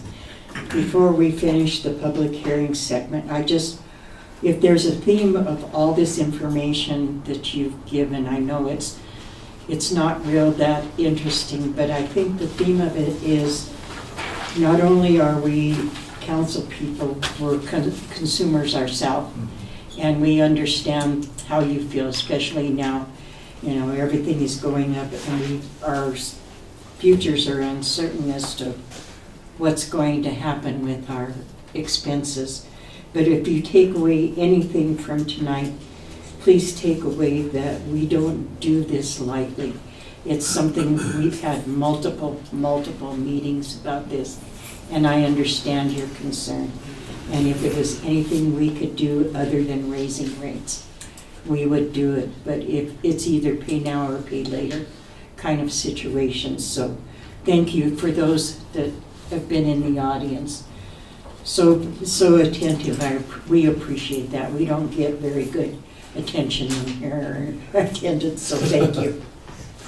Item 8, unfinished business, we have none. Item 9A, resolution to transition to level 2 tiered water restriction, to conserve and restrict the use of our water resources effectively during the water storage rehabilitation project. Mark, you're being timed this time. I'm kidding. That was Mike's joke. I second the motion. Yes, I have for consideration and approval a resolution to transition to a level 2 tiered water restriction for the purpose to conserve and restrict water usage during the water storage rehabilitation project. Given the nature of the water storage rehabilitation project, it is necessary to implement an updated tier level 2 water restrictions to conserve and restrict usage of water effectively during the construction and rehabilitation period of the project. The new water restriction levels will be effective upon approval of a resolution. Restrictions will remain in effect until the project is completed. All water customers will be encouraged to adhere to the new restriction to help us manage our water resources during this crucial time. I'm not sure if I have it in here with me, but we have an exclusion because during the level 2 water restrictions, we have temporarily excluded from the level 2 restrictions by approval of this resolution. No additional or new rural or extraterritorial water tap shall be granted or authorized with the exception of a 3/4 single family residential tap. That's going to be excluded from this. We're not going into level 2 because of a shortage of water. The only reason we're wanting to go into level 2 restrictions is because we're going to start the water tank rehabilitation project. These 3 tanks each hold 1.5 million gallons. So on February 24th of this month, we're going to drain the north side tank, which is on Simpson's Rest. So we're going to have 1.5 million gallons less water in our storage. You've just seen what happened in California with wildfires. So we're going to have, and our tanks are basically for pressure and fire protection. So we're going to have 1.5 million gallons less water storage in our system. We're going to be feeding the main central area of Trinidad off at the south side tank. North side tank, south side tank, they connect together on Commercial and Linden. So they have, the elevations are about the same elevation. They connect together. We've drained north side before when we had a water leak on the pipeline and we were able to feed the rest of Trinidad off of that. So they're going to be starting that at the end of the month. So we asked that we go to level 2 and ask people to conserve water so that we have water if we need it in an emergency cases. So that's the only reason we're going into level 2, or we're requesting to go to level 2. Explain what level 2 is. Sure. I could do that. Please. Yeah, no problem. Okay.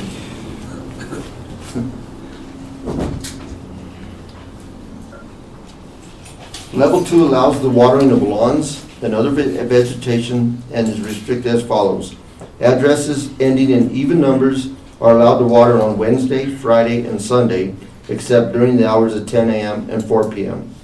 Addresses ending in odd numbers are allowed to water on Tuesday, Thursday, and Saturday, except during the hours of 10 a.m. and 4 p.m., and no watering on Mondays. So that's the level 2. Questions from council? If you said it, I missed it, and I'm sorry. How long is this expected to last? Till the water tank rehabilitation is completed. And what's the estimate? Their north side tank is expected to last 2.5 months, and then they're going to transition over to the south side, which is another and then the Allendale's in November, so it'll probably go all the way November until the end of the year. Okay. But basically, once we hit October, irrigation season stops and we go back into normal flows. It's mainly during when people start watering the lawns is when we're not even going to see an effect right now. It's once they start watering where we ask people to conserve. Yeah. No further questions. Okay. Neiman? Seamless service, so when they start switching out water tanks, nobody would. These tanks have never, south side, north side tank were both built in 1967, and we never had to drain them and do any rehab on them. Gotcha. We have Black and Beach Engineering that did the design, so let's all hope and keep our, north side, I know we'll be able to, because we've drained that before, we lost a pipeline that fills it, but we were able to successfully keep everybody with water on, without losing water. So you won't South see- side tank has been drained, and accidentally, we had a pressure transducer fail because the copper line froze, but we did lose some individuals' water. But Black and Beach has done a design where we're gonna do some bypassing around the tank and install a pressure reducing valve. We have two pressure zones, Allendale and Southside. We're gonna connect them together so we can backfeed them to try to maintain those few houses that were out of water, to maintain them with water. Minimal interruption. Yes. Gotcha. That's all I have. Any questions for anybody? Okay, I need a Did anybody say something? Oh, I'm sorry, you're in. You're That's all right, I don't have any questions, thank you. Okay, thank you. I need a motion to approve the resolution to transition to level 2 tiered watering restrictions. So moved. Second. You gotta wait till I ask for it, dear. Okay. No, I'm just kidding. I want to move along with Okay, this. yeah. Seconded by Councilman Shu. Call for the vote, please. DeBono? Yes. Shu? Yes. Thurman? Yes. Trahell? Yes. Ogletree? Yes, Williamson? Yes. Griego? Yes. Item B, executive session for a conference with the city's attorney for the purpose of receiving legal advice on specific legal questions under CRS Section 24-6, 402, 4B. I need a motion to go into executive session. So moved. Is there a second? Second. Call the vote, please. DeBono? Yes. Shu? Yes. Thurman? Yes. Trahell? Yes. Ogletree? yes. Williamson? Yes. Griego? Yes. It is now 8:16. Can we take a 10-minute? Yeah. Yeah. Yeah, great. Yes. Okay, intermission. We're gonna have a vote under C, 9C, correct? Yes, ma'am. Yes. Okay, that's for Tom. Okay, Yes. We appreciate your patience. yes, thank you. We're gonna take a 10-minute break.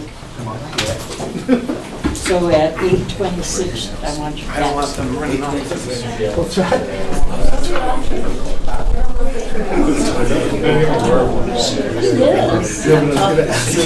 Yes.